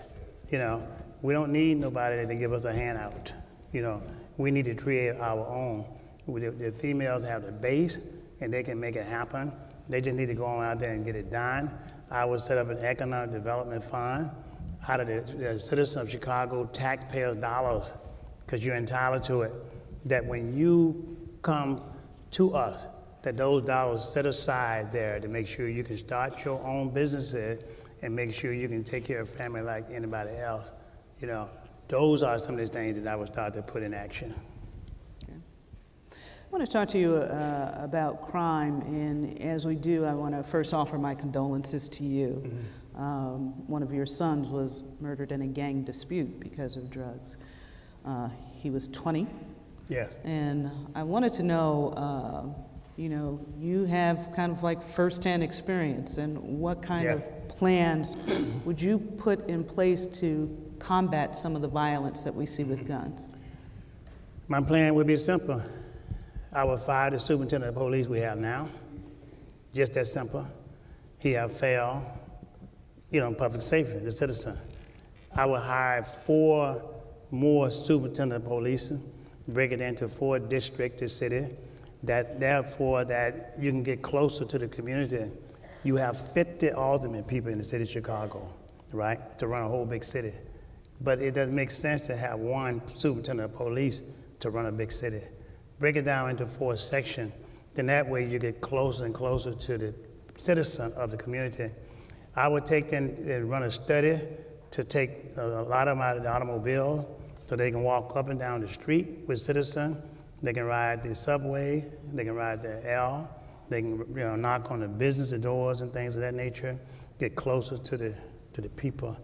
That'll help cut down crime. But the thing that you cut down crime is this though. Let me stop you before you get to that other point, because a lot of people would say, oh, Mr. Wilson, if you have police who are mostly on cars or walking, or what about, how do they get to places that they need to be? We get a 911 call, what happens? Well, I didn't say take 100% of them out. You have to stagnate the neighborhood to make sure we're all covered, But here's what I would do, though. I would consider working with the police officer and our citizen in order to in making those decisions and put a plan together to make that work.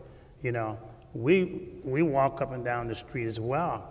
If you can walk closer to people and talk to people and get to know people, you're not likely to take and hurt people. It has to be a more friendly situation. I'm not for hiring more police officers. I'm not for that.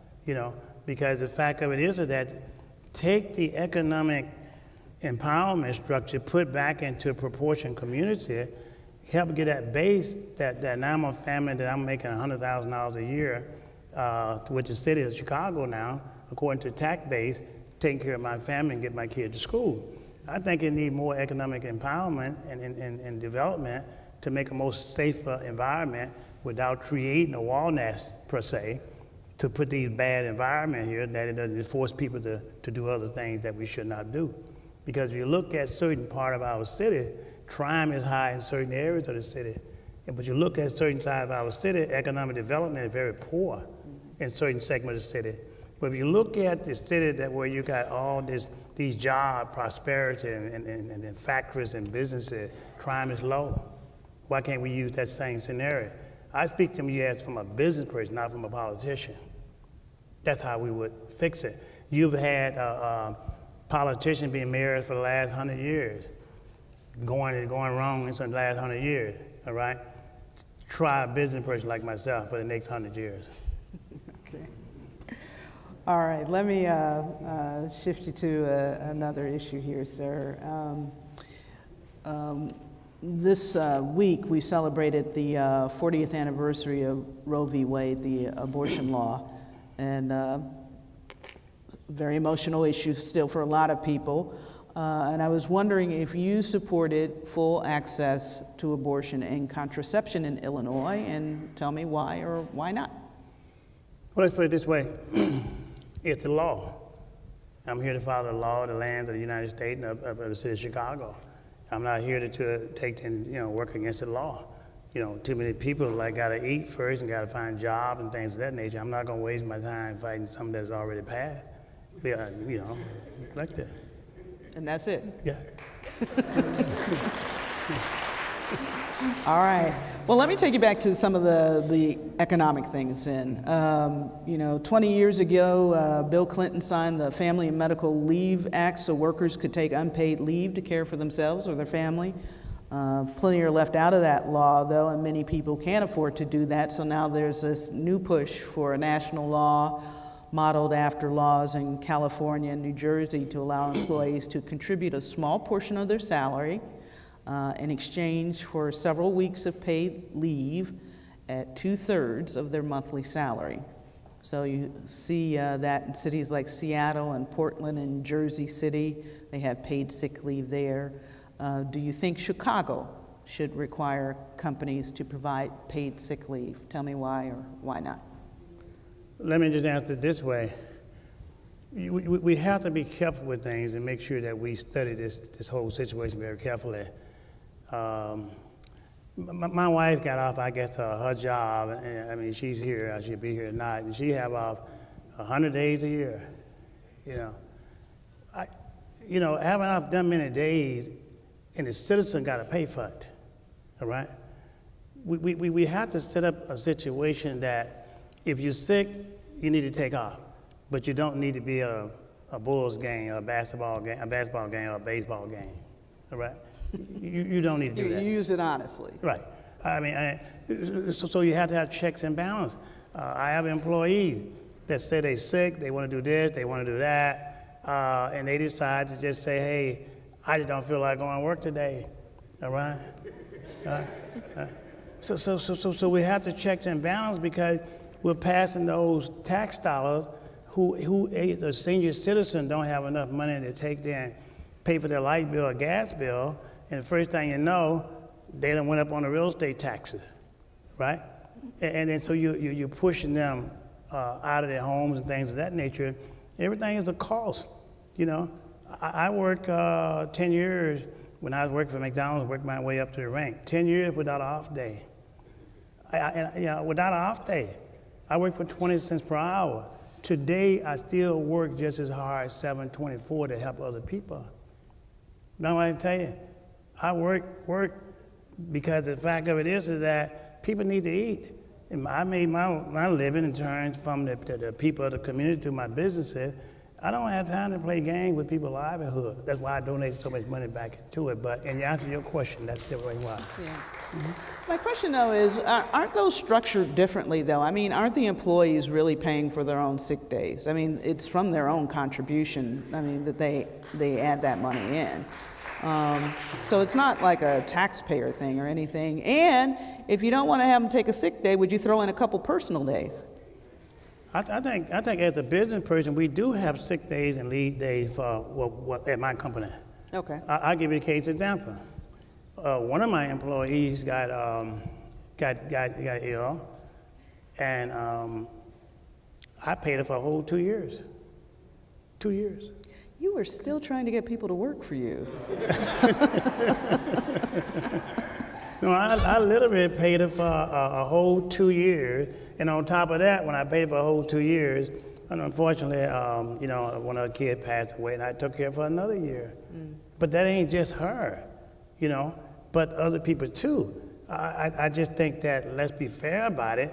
I just don't like telling people you don't do this and that to feel good or to vote for me. I don't want you to vote that way.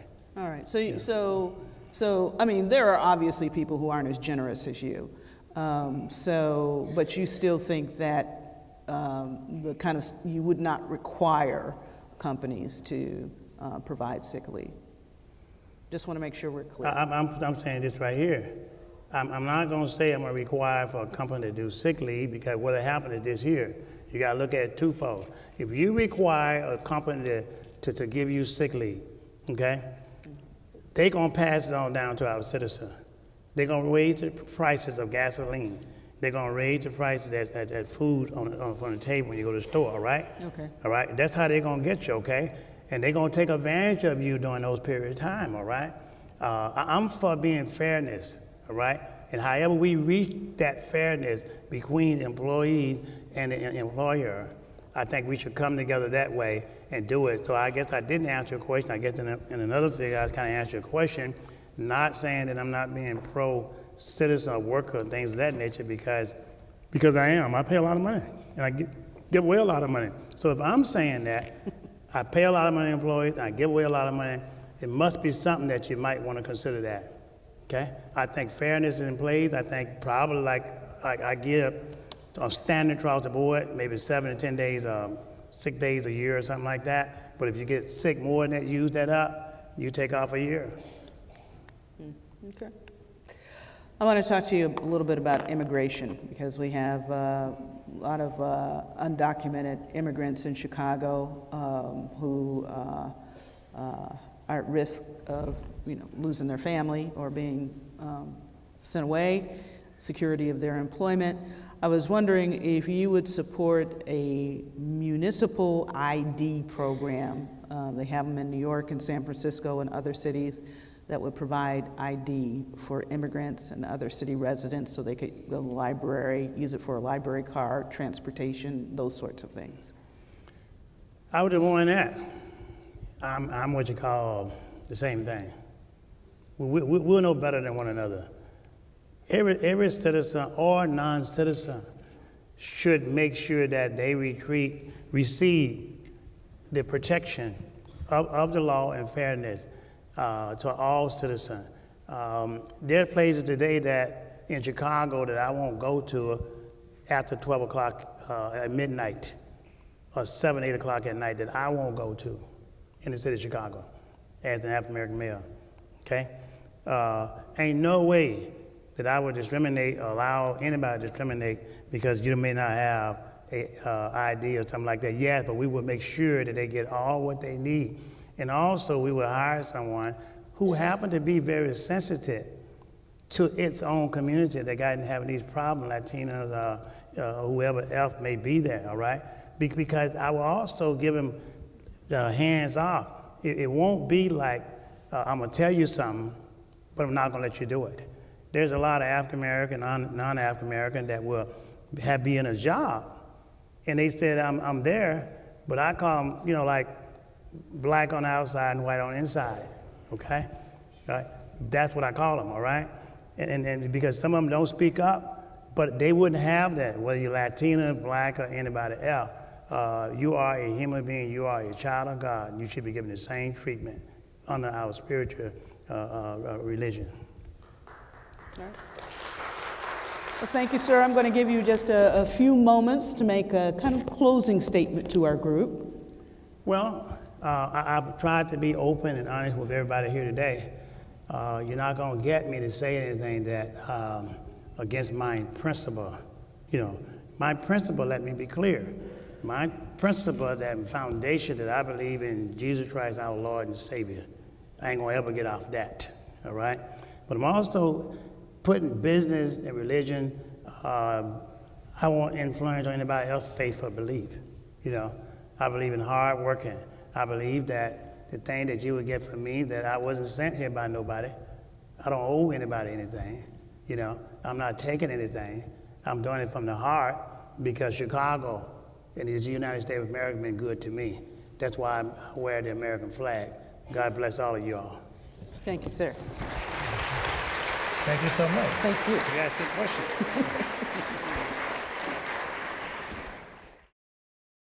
Well, our last but not least, That's right. William Doc Walls is joining us. He is a community and political activist who is running for mayor for the third time. He ran against Mayor Daley in 2007 and against Mayor Emanuel in 2011. He's also run for city clerk, governor, and U.S. congressman. Mr. Walls was a former aide to the late Mayor Harold Washington. That's when we met. That's right. And he served as a national political director for Rainbow Push. So welcome. It's a pleasure to be here. Thank you. I want to start you off by letting you have a few moments to make opening remarks, and then I'll ask you about your questions. Well, thank you very much, Cheryl. It's a pleasure to be here. And I give thanks to the Chicago Women Take Action for hosting this forum and for providing me an opportunity to come before you and tell you a little bit about who we are and what we stand for and why people should vote for William Doc Walls on February 24th. You know, I'm William Doc Walls. I was born and raised in Chicago. I graduated Horace Mann Elementary, Chicago Vocational High School, Tuskegee University, and IIT Chicago Kent College of Law. Back in 1982, when Harold Washington announced his candidacy for mayor, I decided to get involved. I took a leave of absence from law school. I helped to organize the Lawyers Committee for Harold, served as president of law students for Harold Washington, served as his assistant scheduler, and then became his direct assistant. And in that capacity, I had the pleasure of traveling with him locally, nationally, and internationally. And Harold would often quip, there is no school for mayors, but if there were in fact a school, it's the school that he took me to. I'm competent, knowledgeable, experienced, and fully conversant with the functions, operations, and inner workings of Chicago city government. As a matter of fact, back in 1984, the Sun-Times did a comparison of key members of the Washington administration versus key members of the Byrne administration. And the Sun-Times concluded that Byrne had no top aide as talented as Bill Walls. I was 25 at that time, and it was a commitment, but most importantly, it was an opportunity. So having had the experience of serving with Harold Washington and seeing a reformed government that provided openness, fairness, and opportunity for everyone, I am committed to seeing that again. It hurts when I hear that 19 people got shot and only one person was arrested. It hurts when we look at the city of Chicago and we see 97% of the young black men, and I know this is a women's forum, but men are important to women. When we see 97% of the young black men who are disconnected, they're not working, they're not in school, they're not in the parks, they're not welcome in the libraries, they have no real existence in Chicago, so they wander the streets. If 97% of the dogs were running around with their leashes dangling, people would protest in Chicago, but nobody says anything about these 97% young black men who are being lost because of the system. So I know there's a lot to talk about, and I simply want to say that I'm here because I do believe that women are integral to our society, and they have to be given equality in every sense of the word. Okay. Well, let me say that most of our questions will pertain to issues that women are interested in, and we have questions that came in that I will be asking, so I'll be your main questioner. When we talk about violence against women, and I've talked to a couple other candidates about the same, about how that looks different than violence against men, because you talk about domestic violence, harassment on public transportation, sex trafficking. So if trafficking is considered modern day slavery, and some studies have shown that thousands of local girls and women are prostituted every day in the Chicago region, what would you do as a mayor to address both human and sex trafficking in the city? With something like that, you need immediate fixes. Certainly there are long-range concerns, and that means that you have to indoctrinate young women early on and acquaint them with the fact that these types of activities do go on, this type of behavior does exist. Point out to them what the pitfalls are and what the telltale signs are in young men, the way that they trap young women into sex slavery and abusive situations. So you acquaint them with that early on in life. You have PSAs, public service announcements, in case the schools miss the boat, in case the parents miss the boats. We want to make certain that we're getting that message out there, excuse me, that we're getting that message out there to these young ladies because they're precious in our eyesight. You also have to have means of identifying when women are being abused. You have to let doctors become a part of the process. You have to let teachers become a part of the process. You certainly have to make sure that our police are acquainted with the symptoms and those things that suggest that a woman is being trafficked or being prostituted or being abused. And they should be empowered to take the action necessary to prevent it, stop it, or call attention to it. And then we have domestic disturbance calls. Too often in Chicago, domestic disturbance calls happen, a police responds, they calm the situation down, and that's the end of the story. I believe that we have to reduce the number of arrests when it comes to domestic disturbance calls. But we have to have counselors on site when necessary, because domestic disturbance calls are symptomatic of problems in a household or in a family that usually are swept under the rug. So, I want to reduce the number of domestic disturbance arrests by 33%, implement counseling when necessary, and then even in instances where a domestic disturbance arrest results in a court date, but the woman decides not to show up because she's been pressured, we still want to insist that persons have counseling, because it's good for the family, particularly the children, when you have harmony in families and harmony in houses, and you can't just continue to sweep it under the rug. But well, how do you do this reduction 30, you're talking about a third, so what are you saying? Just don't arrest the people who are involved in domestic abuse, or what? Sometimes it's not domestic abuse. You have to know the difference between volatile situations and benign situations where someone was just upset and they just made a call to 911, and the police are required to respond, yes, no matter what. And when you get there and you evaluate the situation and you see it's somebody who was drunk, two persons who were drunk and simply arguing with one another, but no one got hurt, no one got physical, no one was threatening, it was just one person decided to call the police.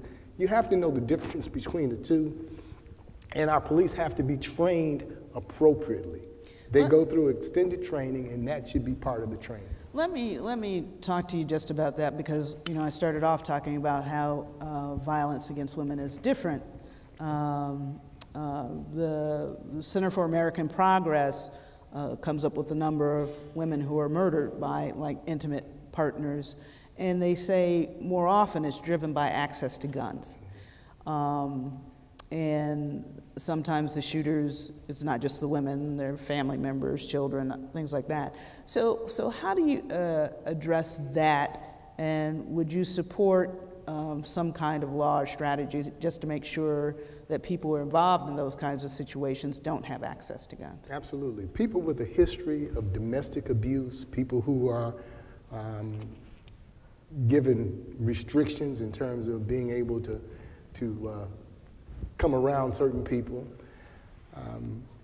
restraining orders and things of that nature should be restricted in terms of their ability to have guns, carry guns, purchase guns. But we also have to have sensitivity because oftentimes women have to prove that a particular crime happened. It bothers me, for example, and let's be frank, even in the Bill Cosby situation, where many women have come forward and told the exact same story, and the first thing people say is, the woman must be lying. I think that's so unfortunate, and that is not the right approach. Everyone should be treated fairly when it comes to reporting a crime, and no one should feel as though they are stepping outside of the norm if they report that they've been abused, and especially women, because women are subject to more pressure than men oftentimes, because men have the good old boy network to rely upon. Women don't have those kind of support groups. Let me switch you to schools, education. The mayor touts higher graduation rates, longer school day. There's been a lot of controversy about the closing of the 50 schools. How do you fix under-resourced and kind of overcrowded schools? First thing is, I would have never closed 50 schools in Chicago. You have to be a visionary. You have to figure out ways to maintain those neighborhood schools, because communities are built around parks, schools, and libraries. People decide where they're going to move based upon those types of institutions and those types of amenities. Are there good schools in the neighborhood? Are there parks in the neighborhoods where my children can play? Do they have libraries where my children can feel safe doing research and interacting with other children in an academic way outside of the school setting? Instead, even if those schools were underperforming and there was lack of enrollment, minimal enrollment, I would have divided that into a multi-use building. Obviously, it would be education first. So you would have a portion of that building that was cordoned off for educational purposes to teach the children. And then you put in that same building a police substation, a Department of Human Services office, a regional CPS office, a WIC office, the services that people expect in their community. And then you take a portion of that and maintain it for therapy. Many of our children are required and mandated to have therapy. And oftentimes they don't get the therapy they need because the parents can't transport them, can't keep their appointments, and they fall by the wayside. So each of those entities would pay for a portion of that building, and now that building is sustainable, but it's also available as those vacant lots in those communities turn back into houses with children. And the children now have neighborhood schools. The other problem with closing schools is when a child is forced out of one school and sent to another school, they lose 6 months of education. They have to go in and reintroduce themselves to children and to teachers. They have to be brought up to speed on where the class is versus where their class was. And they're also forced to go to school across gang lines.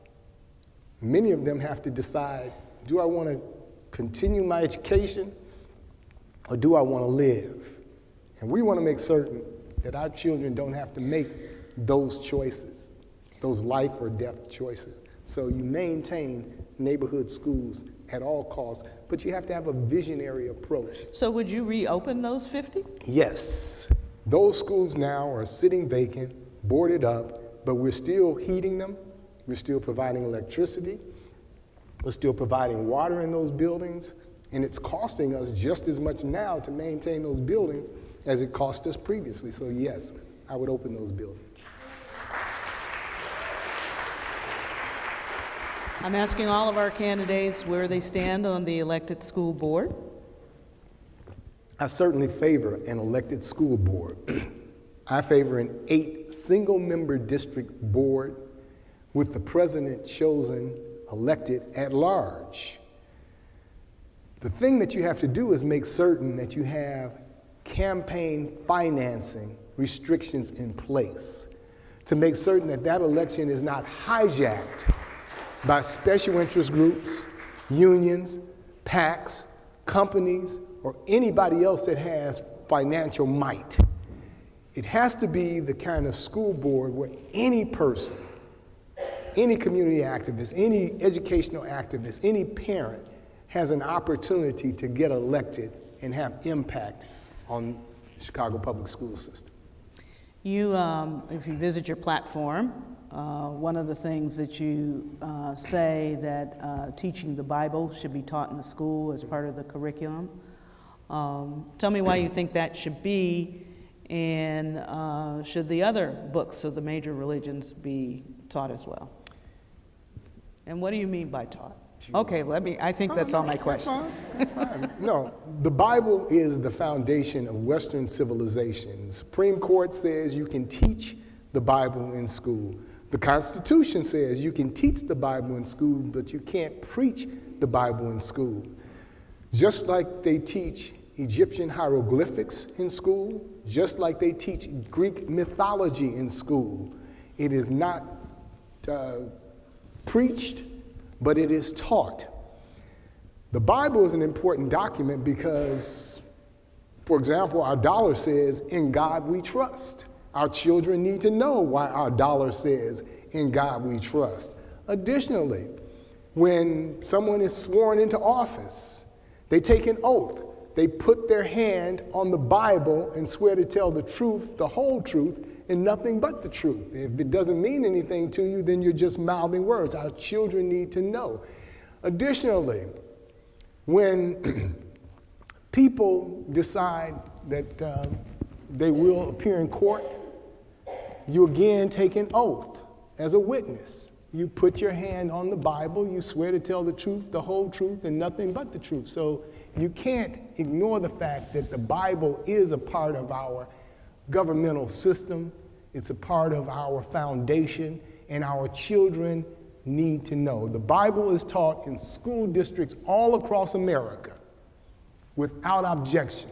Initially, there were atheists and agnostics and persons of other religions who protested, but when they developed the curriculum and it met everybody's requirements that it was taught, not preached, then they didn't have lawsuits as a result of it. And you're saying these are not religious schools where this is happening? This is public schools all over the country.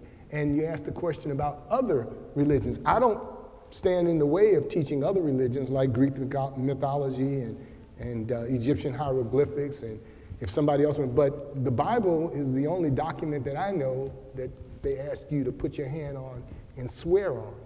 So all religions aren't treated equal under the law. And all I'm talking about is one particular document, but I'm not opposing anybody else's philosophy or religion. I want to ask you one more education question and then move on, but there has been a push for STEM education to be more of a focus for girls and women.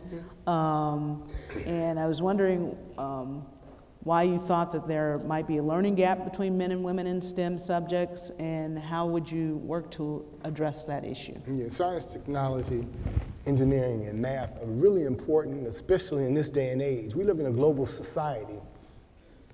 And you know, today's global society was made possible by the painstaking development of a global civil society that was not-for-profit organizations, educational institutions, religious institutions, non-governmental organizations, family members and friends who lived in foreign and far places, coming together and deciding that they wanted to communicate and cooperate with one another across all geographical, sociological, philosophical, ideological, political, all linguistic barriers. As a result, we developed the internet. As a result, we developed new ways to communicate with one another. We have space stations now that include people from different parts of the world, from different countries, acting in cooperation with one another. These have been men-dominated fields for a long time. Now, more than ever before, people are encouraging their daughters to play video games and get started understanding technology at earlier ages. As a result, we hope that women will catch up with men when it comes to the STEM subjects because it'll pique their interest. Before, we used to direct our daughters, excuse me, we used to direct our daughters towards homemaking or stenography or teaching them to become secretaries, not preparing them to be CEOs or people who were involved in the STEM areas. All right. Last month, the Voorhees Center at UIC released what it calls a gentrification index, and it revealed the increasing divide between wealthy and poor neighborhoods, and continual decline in the middle class neighborhoods. What actions would you take as mayor that would have a direct impact and reduce that divide that we're seeing? Chicago is the most racially segregated city in America, bar none. Chicago has 77 communities. 90% of blacks live in just 21 of Chicago's 77 communities. And those communities are 96% black. Conversely, we have neighborhoods on the north, northwest, and even southwest sides of the city of Chicago that are 90% white. And less than 5% of blacks live in those neighborhoods.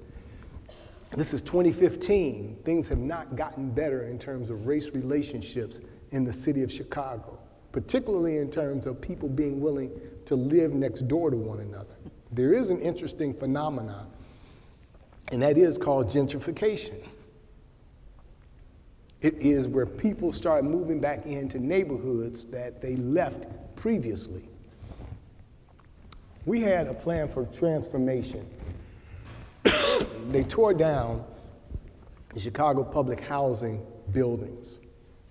And there was supposed to be a plan for restoration and reclamation. And the tenants, those people who were indigenous to those properties, were supposed to be brought back in. Well, we had to plan for transformation, but no one brought those tenants back in. So now, on the properties where CHA projects used to reside, you have condominiums going up. And many of them are high-cost condominiums.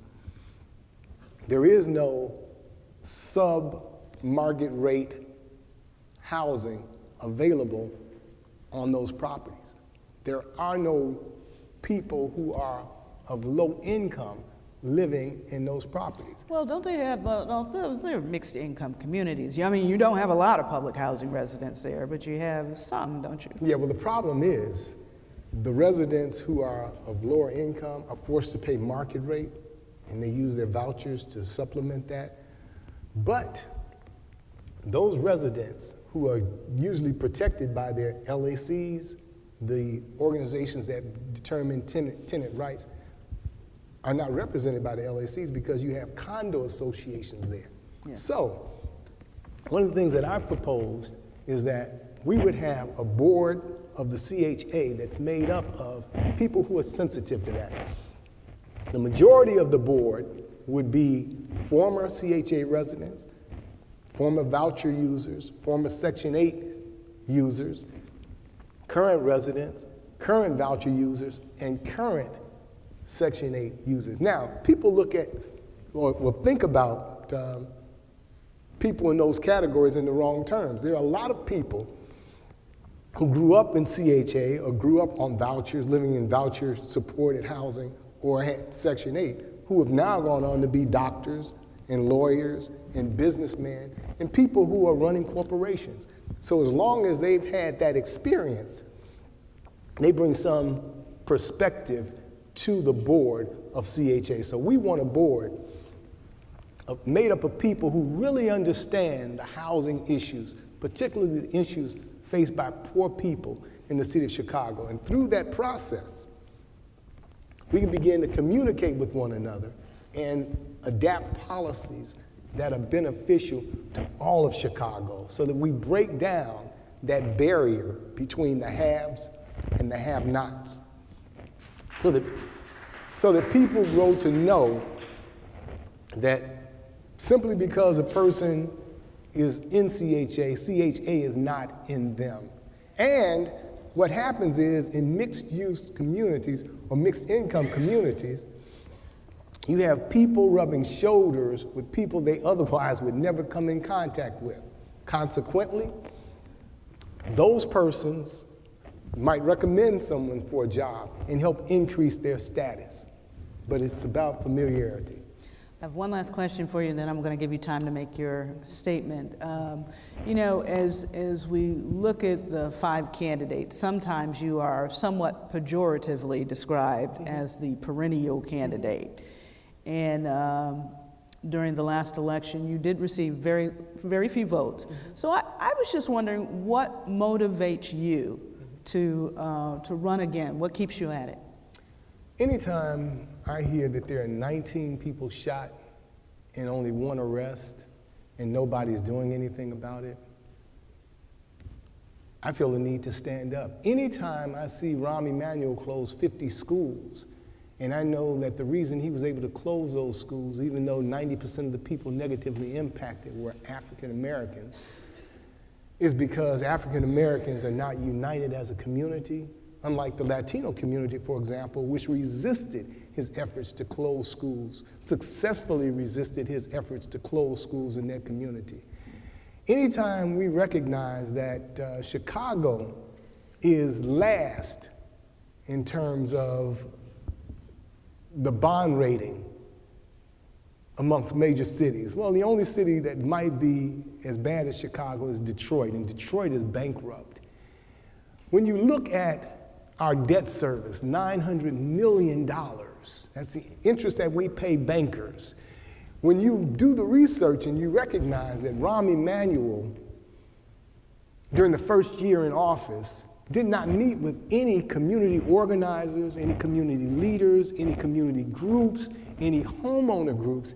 He only met with his banker friends, including Ronner. You know that average people have been shut out of this government. Now let's talk about that last election.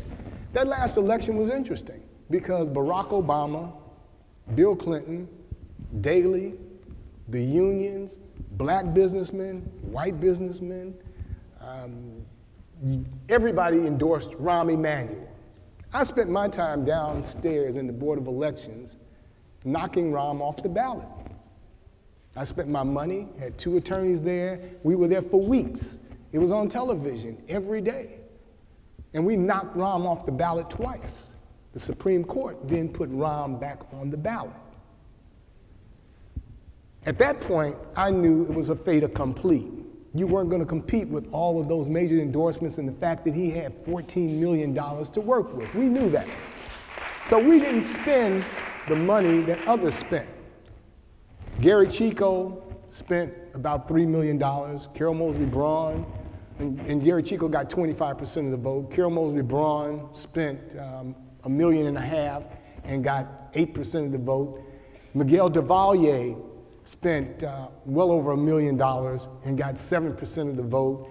Then you had Patricia Van Pelt Watkins, who spent $750,000 and got 2% of the vote, and I got 1% of the vote. But Carol Moseley Braun's vote came from those blacks who didn't follow Obama's advice and vote for Emanuel, and women. Her vote came largely from women, a very unique group. This is not that election. In the election against Daley, and Daley was popular, I got 10% of the vote at a cost of about 35 cents per vote. Ronner, in this last election, spent $26 per vote. Daley, in the race when I ran against him, spent $15 per vote. So every election is different. Just because the Bulls lost last night doesn't mean that they're going to lose tonight. And most importantly, I don't have big name opponents in this race. WBEZ pointed out that of the mayoral challengers, I have the most name recognition. People know me, they know my commitment, and people vote for people they know, like, and trust. So over the next 4 weeks, our goal is to convince people to vote Bill Doc Walls for mayor, and I'll use that as my wrap. All right, thank you so much. All right, thank you so much. Thank you. And thank you that pretty much wraps us up for the day. Thank you. You've been really a great grouping of women and men. And so let me make sure you applaud yourselves for being the best educated voters in Chicago. We hope to see you soon. We'll send you an email, everybody who came today, and if you want to stay on the Chicago Women Take Action mailing list, just let us know. We'll indicate it. Let's give a round of applause to Cheryl Corley. Always brilliant, always insightful.